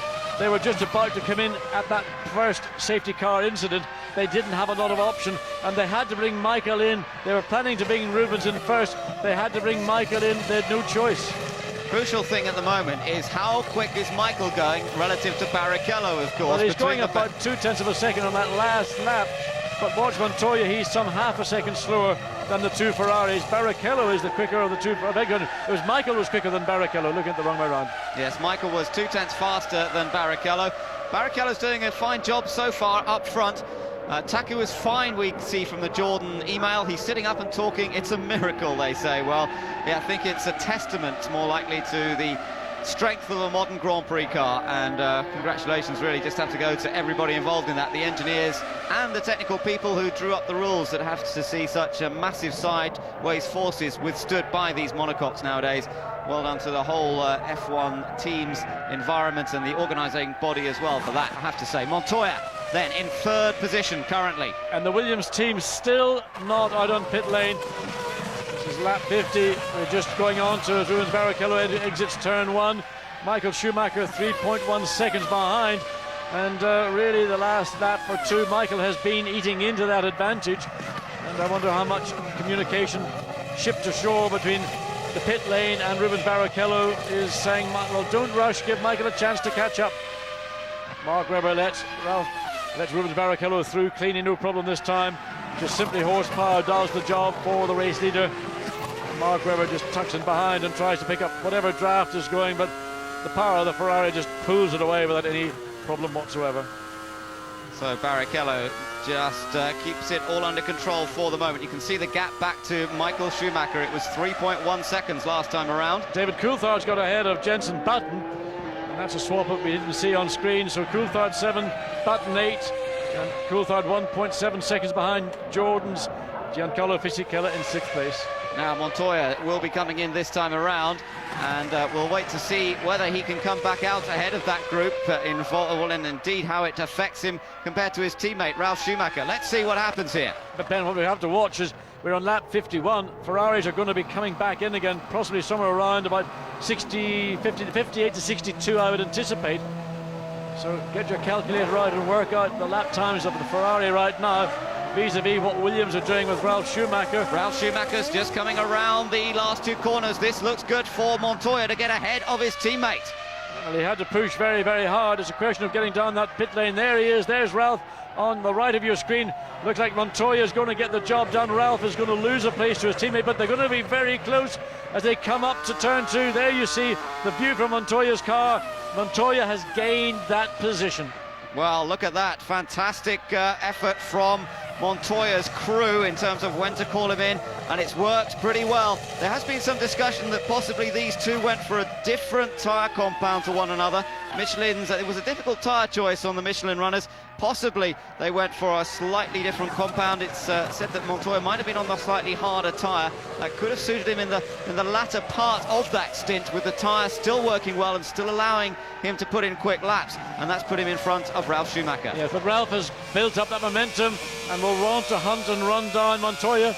As we go back to Jacques Villeneuve, still running in that 4th place. He's had 2 pit stops, or in the pits twice. Of course, one was a drive-through penalty for that issue up at turn 1 in the first lap, and he probably will have to come back in, and that 3rd place that he's been running in will quickly evaporate down to possibly 6th or 7th. Yes, he is some 17th. And the BIR team readying now. Villeneuve will come in at the end of lap 52 for his 2nd and final stop. So watch Villeneuve then. He's still charging as much as possible. He has an advantage of 13 seconds over Montoya at the moment. And then the rest of that group, Ralf Schumacher, Fisichella, Coulthard, Button, they're all pretty close together. It'll be very, very tight. I mean, if he can get out Well, it'll be somewhere between Fisichella, Coulthard and Button. I don't know why, but Fisichella, Button and Coulthard are covered by, well, 2.6 seconds, those three cars. And it'll be very difficult to blend in between any one of those three. They'll not want to give up their positions, particularly seeing how aggressively Jacques has driven this afternoon. Mark Webber running a little wide, but we saw Schumacher also going fairly wide. So Villeneuve to be coming into the pits this time. Question is, where will he come back out? I think it's probably going to drop him down to about 8th position. 8th or 9th position. We'll have a look and watch the monitors. We can see that the rest of the cars heading around the track as he comes down towards his pit bay at the end of the pit lane. The good news for Villeneuve is he will not need to put much more than maybe 6.5, 7 seconds worth of fuel in. Well, there we see the battle as they come through the Jochen-Rindt curve. And there's the fuel, 7 seconds, or 6.8 seconds worth of fuel. He's in with a punt, maybe not to take Fisichella's place, but Coulthard and Button might be vulnerable. Well, it's going to be, no, it's not going to happen. All three are going to get through, and it's going to be, I think, 8th place. Yeah, Fisichella, Coulthard, Button, all through. Villeneuve back now to where in reality he was running all day. But just because of the artificiality of a two-stopper, it made him look better than he was. But fairness to Villeneuve and to BAR, that car with Villeneuve in it today has looked much better than at any point over the weekend. Villeneuve very unhappy with BAR and Honda's handling.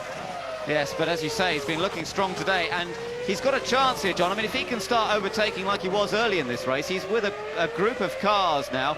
Button, Coulthard, Fisichella, they're all covered by only a few seconds. If that car shows the same sort of pace it did early in this race, he could perhaps still get in the points, but he has to overtake them. Well, the problem is also, everything is now even Stevens. Everybody is very much on the same level of fuel. The only advantage for Villeneuve is that his tyres are that much fresher. But in terms of an advantage, as we saw in the early part of the race, where he was passing some of the back markers with ease, and this is the replay as Villeneuve comes into the pit lane. Get it slowed down. What's the thumbs up for? Well, I don't know. Somebody's getting the thumbs up.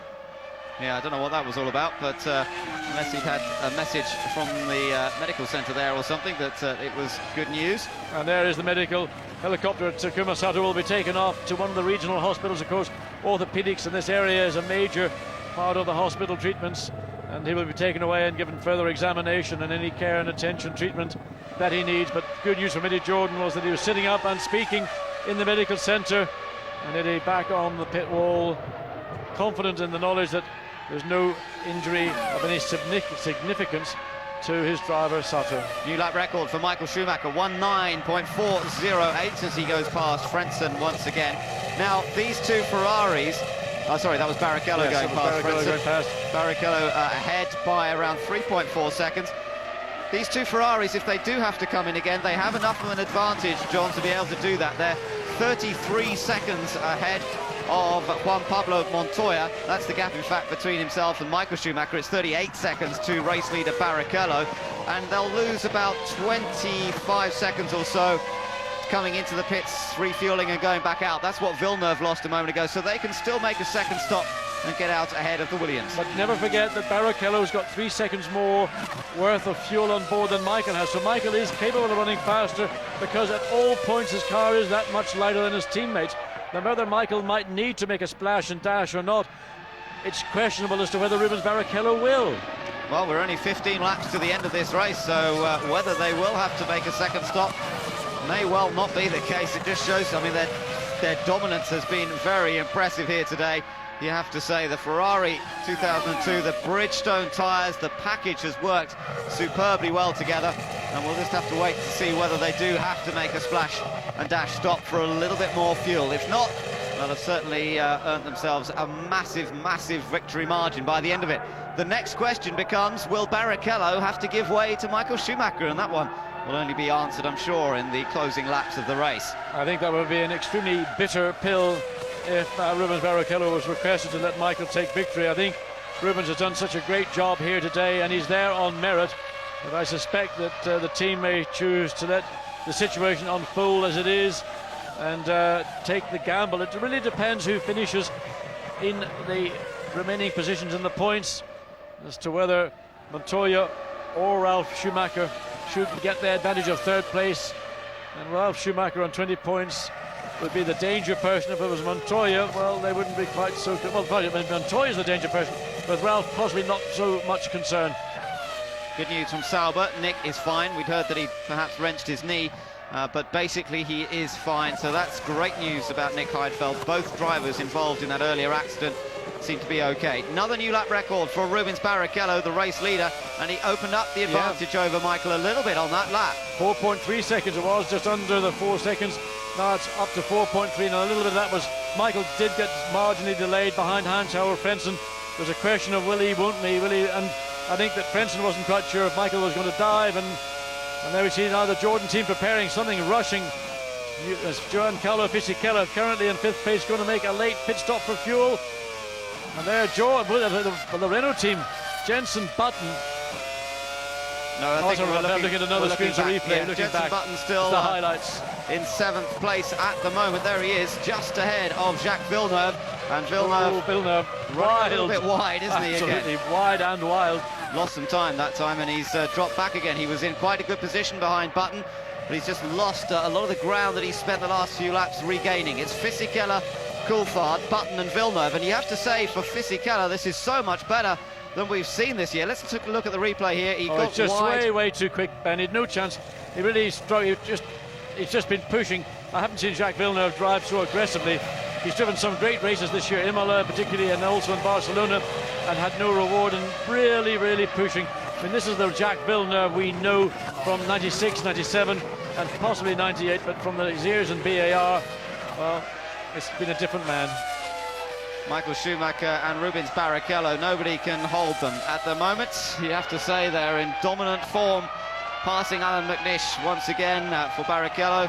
Lap number 59 he's on out of 71, and so far so good. There is a question mark as to whether the two Ferraris are on the same Bridgestone tyre, and well, it'll be something that perhaps they might answer at the end of the race, and we'll find out whether that's the case. The Ferrari crew, though, all seem to be relaxed, sitting there in the pit garages at the moment, don't look ready for another pit stop to be made, and if that's the case, then that just shows you how dominant these two cars have been today. But of course they have to be prepared for any unexpected eventuality, and wheels for Rubens, wheels for Michael are sitting outside there in their blankets. No longer the confusion that we've seen in the past, where suddenly no wheels were available. They had to go to the back of the garage. They've got complete sets, in fact looks like 2 or 3 complete sets available for both drivers with their tire blankets on those stands in the event of a last minute need to come in, maybe a puncture, or maybe just simply a mechanical problem or something that was unexpected, as this Grand Prix has turned out to be most unexpected in its unfolding. So 12 laps to go now, and it's P1 for Rubens Barrichello next to the Brazilian flag. 4 seconds exactly his advantage over Michael Schumacher, and that's the pit board's signal he'll be given next time around. Well, Rubens Barrichello, will this be his day at last? He's only ever taken 1 victory for the Ferrari team, and that was at Hockenheim in 2000. It's his only Grand Prix victory to date, of course, and this afternoon, this whole weekend, he's driven superbly well, beaten in only 1 session throughout the whole weekend, and that was the Saturday morning free practice. Every other session, the Friday, but they are looking to refuel, so they are this may be Michael coming in. Michael's short-changed on fuel. They wanted to get him back out. That pit stop came at the same time as the first safety car situation, threw their home strategy into confusion. They only put something like 6 seconds worth of fuel into the car. Rubens got 9 seconds worth. So this looks to me like a splash and dash for Michael Schumacher. But Juan Pablo Montoya is sufficiently far behind, 37.4 seconds behind Michael Schumacher. So Michael's second place, in my view, should be safe. New tyres also being prepared. So which of the Ferraris will be coming in this time? Let's watch closely to see. At the moment, Barrichello's coming through the Gerhard Berger curve. He's got the last 2 right-handers to deal with. Is it Barrichello, or will it be Schumacher coming in for a splash of fuel here? It is Barrichello. It is our race leader. So presumably Michael will have to stop as well, and the difference will be how much fuel has to go on board in this final stop. Michael Schumacher 4.4 seconds behind Rubens. Now keep it together, Rubens. No mistakes here.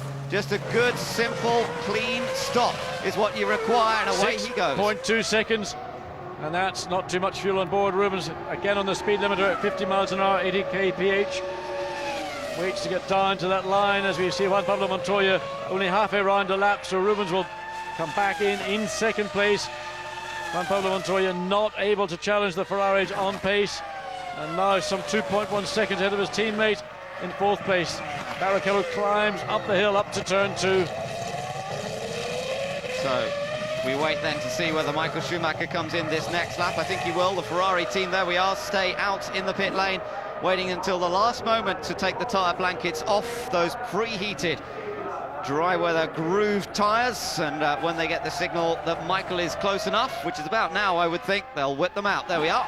Well, it'll not be very much more fuel than has gone into Ruben's car, in spite of Michael having less. Oh, when he turns, he cuts so late, he almost misses entry into the pit lane on the limit, all the way through that long sweeping right-hand curve, then hard on the brakes, slow the car down, make sure you bring the car right to the blocks, watch the fuel hose, watch the clock.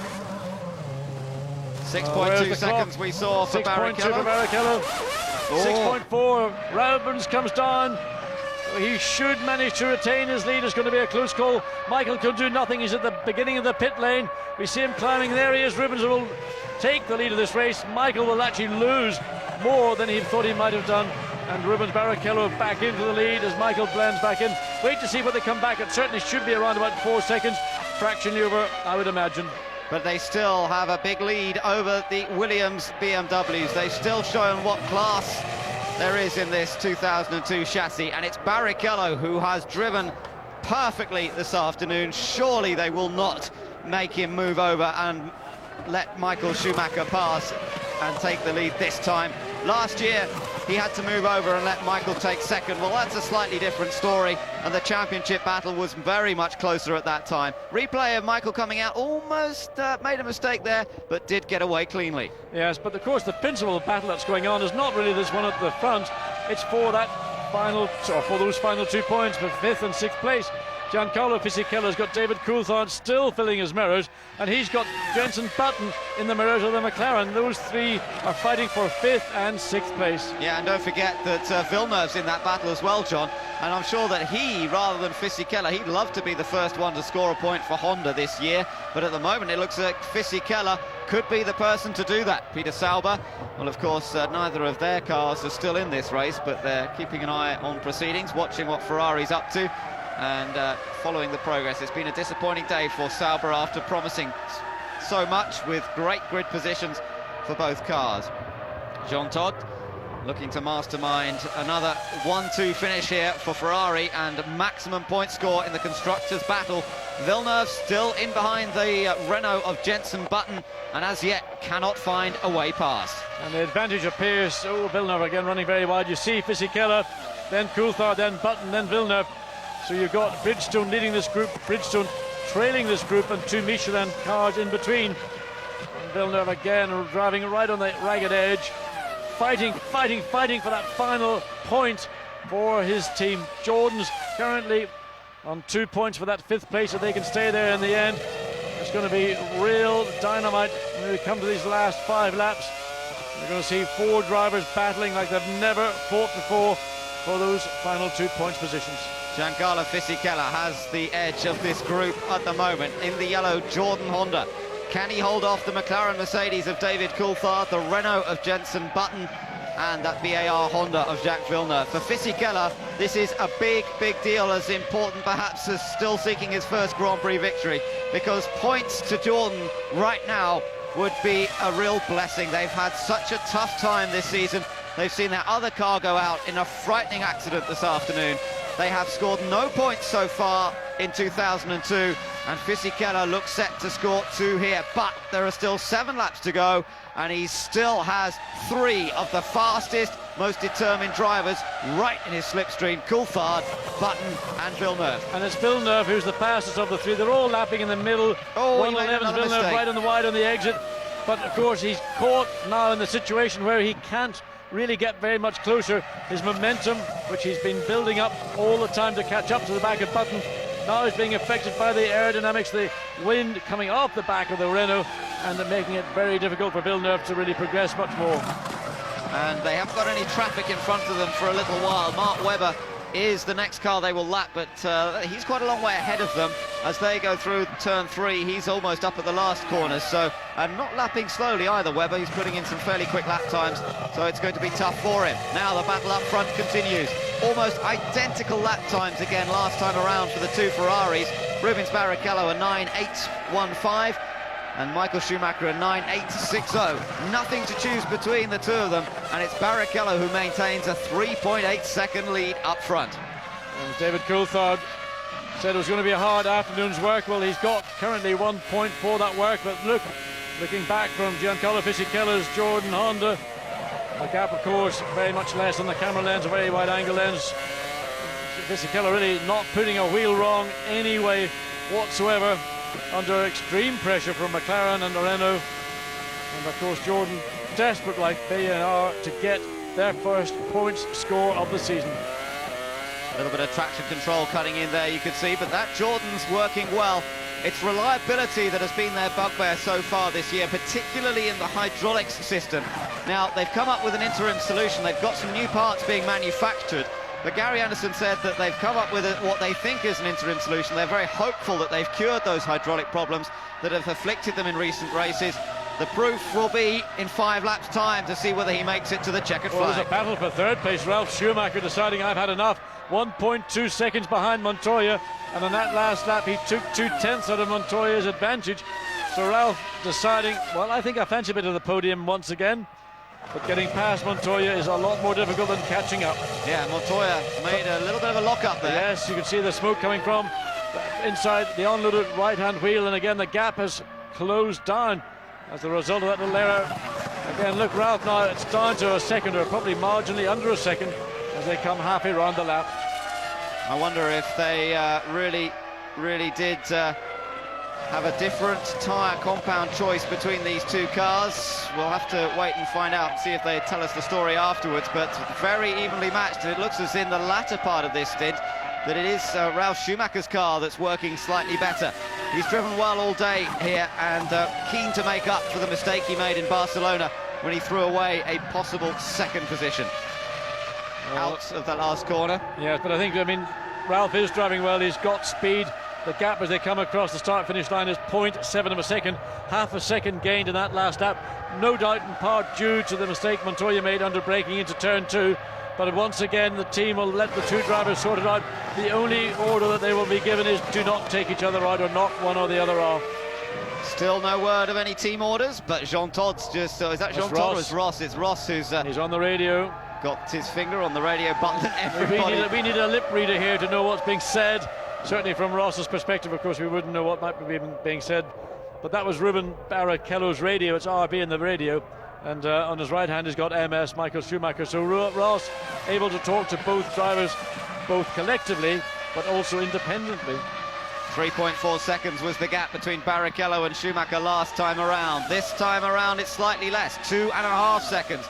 Schumacher definitely that little bit closer with a new fastest lap and a new lap record. They're breaking the lap record every time, of course. That went a long time ago. But Barrichello maintains the advantage, although that was a slower lap from him than we've seen. About a second, nearly a second slower than we've seen from Barrichello in recent laps.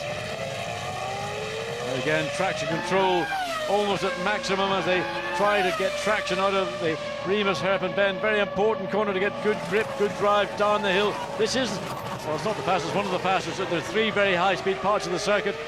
The fastest part, in fact, is on the uphill up into Remus corner. Schumacher again gaining ground on the first sector of the track, so the gap narrowing down slightly more. Let's check the time, 2.1 seconds from 2.5 across the start-finish line. And again, that gap closes between the two Ferraris as we head into the final laps here in Austria. It's a race that Michael Schumacher has never won. He's never won at the A1 ring. He wants it. But will Ferrari ask Barrichello to move out of the way after such a superbly driven afternoon? Michael Schumacher's getting closer and closer. I think in this situation, Ferrari would feel that public opinion and the world's media would be very negative if they instigated some kind of team order, and I think that they're going to allow this one to play its own way out. But clearly, Michael Schumacher has got a real battle on his hands this season with his own teammate. This car, the 2002 Ferrari, seems to suit Rubens more so than last year's Ferrari, and that was a pretty good car as well. new contract in his back pocket for Rubens Barrichello. He has signed the deal. I wonder if that has any bearing on how he thinks as he drives these last couple of laps, and depending on what kind of request he is given. Let's just remind you that in 5th place at the moment, Fisichella still holding on by half a second from Coulthard. Button is just a fraction behind him. As we look at the replay of the... well, they're passing notes to each other because they don't want any radio traffic or anybody, lip reader, being able to know what they're saying. It's great. And you can see Ross's hand dropping down to Rubens' radio as they come up to the penultimate, the last lap. We are on to the last lap indeed now, John. Rubens Barrichello is our race leader, consistently a second a lap slower or so over the last few laps. Is he going to allow Michael Schumacher through, or will Barrichello take only his second ever Grand Prix victory? Driving for Ferrari in his 3rd season. What's going to happen over the last couple of miles here in Austria? It's all down to the guys on the pit wall. Will Barrichello move over? He did last year to allow Michael into second. But Ben, there's traffic up ahead. You've got Sauer and McNish. They're going to get overtaken, but hopefully they'll stay out of the way. They will not come into play in this closing lap as Michael does get closer and closer to race leader Barrichello. And this is going to be last 4 corners. Sit in your seats, because it could turn out to be real drama. Our Ferrari just playing with us, saying, OK, let Michael close up, but we're going to let you in anyway? Or are they saying, no, Rubens, you have to move out of the way? It'll all come down to the last corner. Barrichello let Michael through there last year. Is he going to be allowed to stay in front on this occasion? They're coming through the last corner, and Barrichello, is he going to win, or is he going to allow Michael Schumacher to take the victory? That is a disgrace. That is a disgrace. Oh, I am so disappointed. Michael Schumacher is the race winner in Austria, the A1 ring. That is disgraceful. He takes his first win at this track, and Rubens Barrichello finishes in 2nd. 3rd place for Juan Pablo Montoya, 4th for Ralf Schumacher. These two have been fighting their own battle throughout the race, and this was the moment. Coming out of the A1 curve, Rubens just backs off, and Michael comes alongside, and there you go, the victory goes to Michael Schumacher. Well, that is the hollowest victory in Michael Schumacher's career, and I think it is disgraceful for Ferrari in this context to have done what they've done, and this will not be a popular result. It will, in fact, I think, draw possibly the wrath of the governing body of motorsport. And Villeneuve has retired. Villeneuve, has he? Villeneuve has blown up 5th place for Fisichella, though. Those are the first points for Jordan this year. What a great drive. Driver of the day for me, Giancarlo Fisichella in many ways, because he withstood massive pressure, not only from the cars on the track, but from everything that's gone on throughout the season so far. And Fisichella did the business, brought it home in 5th, 2 points to him. Coulthard getting the final point in 6th, and Button in 7th, but Villeneuve dropping out at the end, meaning that Salo 8th, McNish in 9th, and Villeneuve will probably still be given 10th position. Well, what can you do? Rubens Barrichello, I don't know what was through his mind. He has signed a contract. Those terms and conditions of that contract we suspected would be very clear. It wasn't all sweetness and light as it was being made, publicly. It's a tough business, Formula One. Michael Schumacher is without doubt the #1 driver in Ferrari, but today Rubens Barrichello fully deserved to take those 10 points, and in reality it would have made little difference at this stage. The problem is Ferrari, if you want to give them an excuse, they have to say we must tie this championship up with Michael Schumacher. He is the championship leader. Rubens Barrichello way down with only 6 points in the championship. Championships have been lost by half a point. How can we afford to give away 4 points just to enable Rubens to win a race? That's the tough call that Ferrari made. That's the very bitter pill that Michael Schumacher and Rubens Barrichello have both had to swallow. Michael will not receive any plaudits or reward or pleasure, I'm sure, from his afternoon's work. I agree, John. I mean, I accept there have to be team orders often in motorsport. When you look at the advantage in the championship that Ferrari have at this time and the advantage that Michael Schumacher has, I know as well as you do that things can go wrong. These two are good mates, Montoya really and Barrichello. They are good friends. I think Barrichello probably Montoya's only real mate in Formula One, and he must be feeling bitterly disappointed. Montoya having a good old look around the back of the Ferrari and the tyre wear. And there is the winner of this race. It is Michael Schumacher, gifted the win out of the final corner, and there's some cheers, but there's a lot of whistles as well coming from the grandstand. I'm not surprised. The public do not like this, and I promise you the wrath of motorsport fans around the world will come down on Ferrari for that decision. I have to say, a huge disappointment, and Michael Schumacher going over to congratulate Rubens Barrichello, and well, I don't know quite how he manages to explain that one. Rubens drove a perfect race this afternoon. He didn't put a wheel wrong, and that must be so hard to accept. I'm very, very disappointed. This is a sport after all. I know business and commerciality and other factors come into play, but this was a disgrace in my opinion.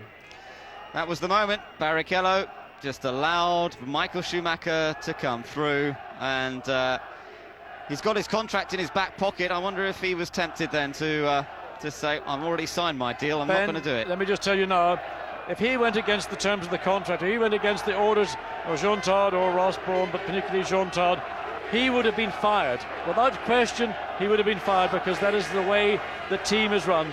It is not about friendly, matey, buddy, clubby things. It is a tough world, Formula One. Ferrari runs a very fantastic team, but it runs it from the top. And if you're instructed and your contract provides for you to step aside and let your teammate take a position, then you will be required to do that by contract. If you fail to do that, you could be in breach of contract. Technically, you could be fired, and Ferrari could be turning around and looking for someone to replace Rubens Barrichello, not even for next year, but even from the next Grand Prix, should they have chosen that. Looking on down the list, what can we take away from this Grand Prix that perhaps makes us feel a little happier? Well, I think it's Fisichella's 5th place, and there, just listen. Mixture of response. Look at that response. I've never seen anything like it at a Grand Prix. And I don't know how Michael Schumacher's really going to be able to handle this. It's going to be tough to deal with. Oh, well, it's all very well doing that now, Michael. Well, that's wrong. You see, they're incorrect in doing that. It is wrong, and if Michael felt like that, he could have braked himself coming out of the final corner. I have to say, I feel that, yeah, doesn't really make up for it.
All right.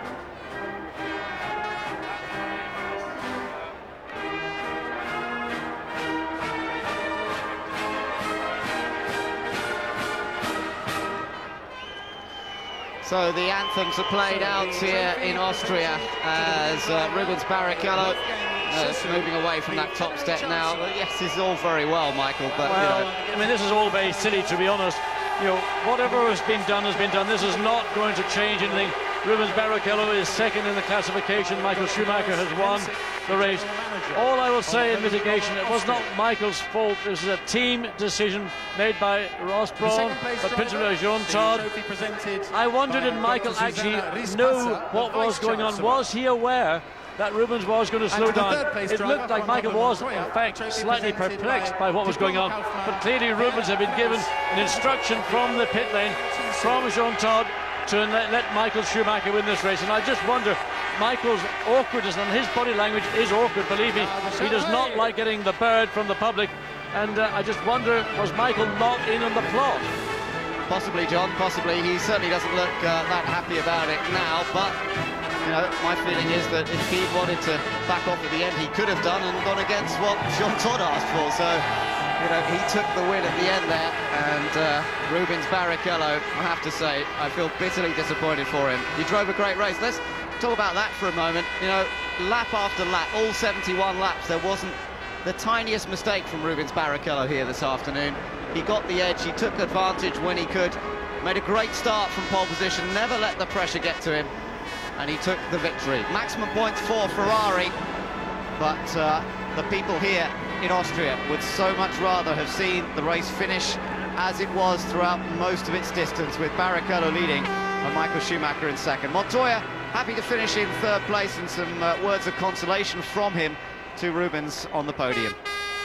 Well, I've seen an eventful Grand Prix, one that we thought was going to be a total Ferrari domination, and in effect it has been that. And I thought, well, maybe with the point situation, Montoya at best was going to pick up 4 points, which would have given him 27. Had Michael only scored 6 points per second, he'd have had 50 points. Now he's got 54. That's right, double the number of points that Montoya has. And in second place, in third place, Ralf Schumacher, of course, with points scored for fourth position here this afternoon. But for Giancarlo Fisichella and for Jordan, it will be a time to celebrate, having scored their first points of the season. This was the moment. Even this, what's going on here, both drivers could be in trouble because they've abused the podium. I know the emotions are running high, but that podium is one of the most important aspects of any Grand Prix. And Michael trying to defuse a situation which he senses is negative to him and so positive towards Rubens. None of this is really helping. Well, we'll have them in the press conference in just a few moments' time when they make their way in there, and well, I can imagine the atmosphere is going to be somewhat somber after that particular race. Looking back over a race, John, that, as you say, really saw Ferrari domination, and a day of conflicting fortunes for a number of other drivers. But just remember the other point scorers, the two Williams drivers, Giancarlo Fisichella in fifth. David Coulthard, of course, fighting his way to sixth place at the end of today. It wasn't his most successful run here at the A1 ring, but at least he got a point for sixth. Indeed, and for Jordan really getting off the bubble finally in the sixth race. Huge relief to Eddie Jordan, but probably the biggest relief, of course, is knowing that his driver, Takuma Sato, is safe, and while he's heavily concussed, and he will be mighty sore, and I don't think he'll be taking part in any historic Grand Prix next weekend in Monte Carlo in preparation to the Grand Prix itself in 2 weeks' time.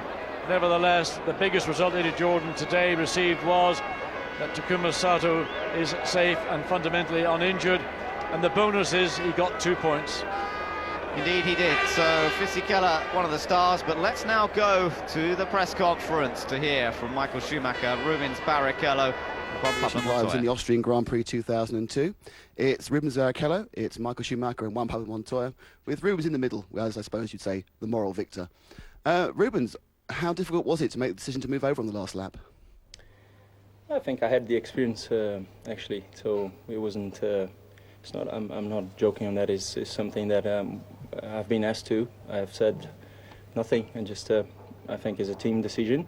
I just signed a 2-year contract with them, and I thought I should have respect. But as a racer, you must feel a twinge. You've only won one race previously. Is it very difficult?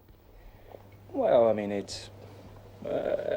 I'm going through a period of a very good time in my life. I think I'm becoming a better person, a better driver. So there's no point in arguing. I think it's my determination will take me a lot more wins. So that's the way I see it. So there's no point arguing. I think it's we saw it.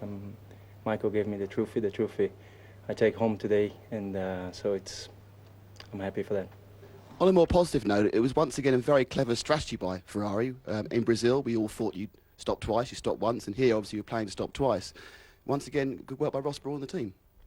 fantastic, and the car is working fantastically well. I mean, it's not just the car, the engine, it's also the tires. The tires are really good, and we could fight the whole race through. I mean, it's been a really good race. It's been I need to thank the whole team and my engineers, because the car felt fantastic, and I was pushing nicely. I wasn't overdriving, and the only really point that I took care was after the safety car, because the brakes and the tires were really cold, so we had to take care. The rest was really good.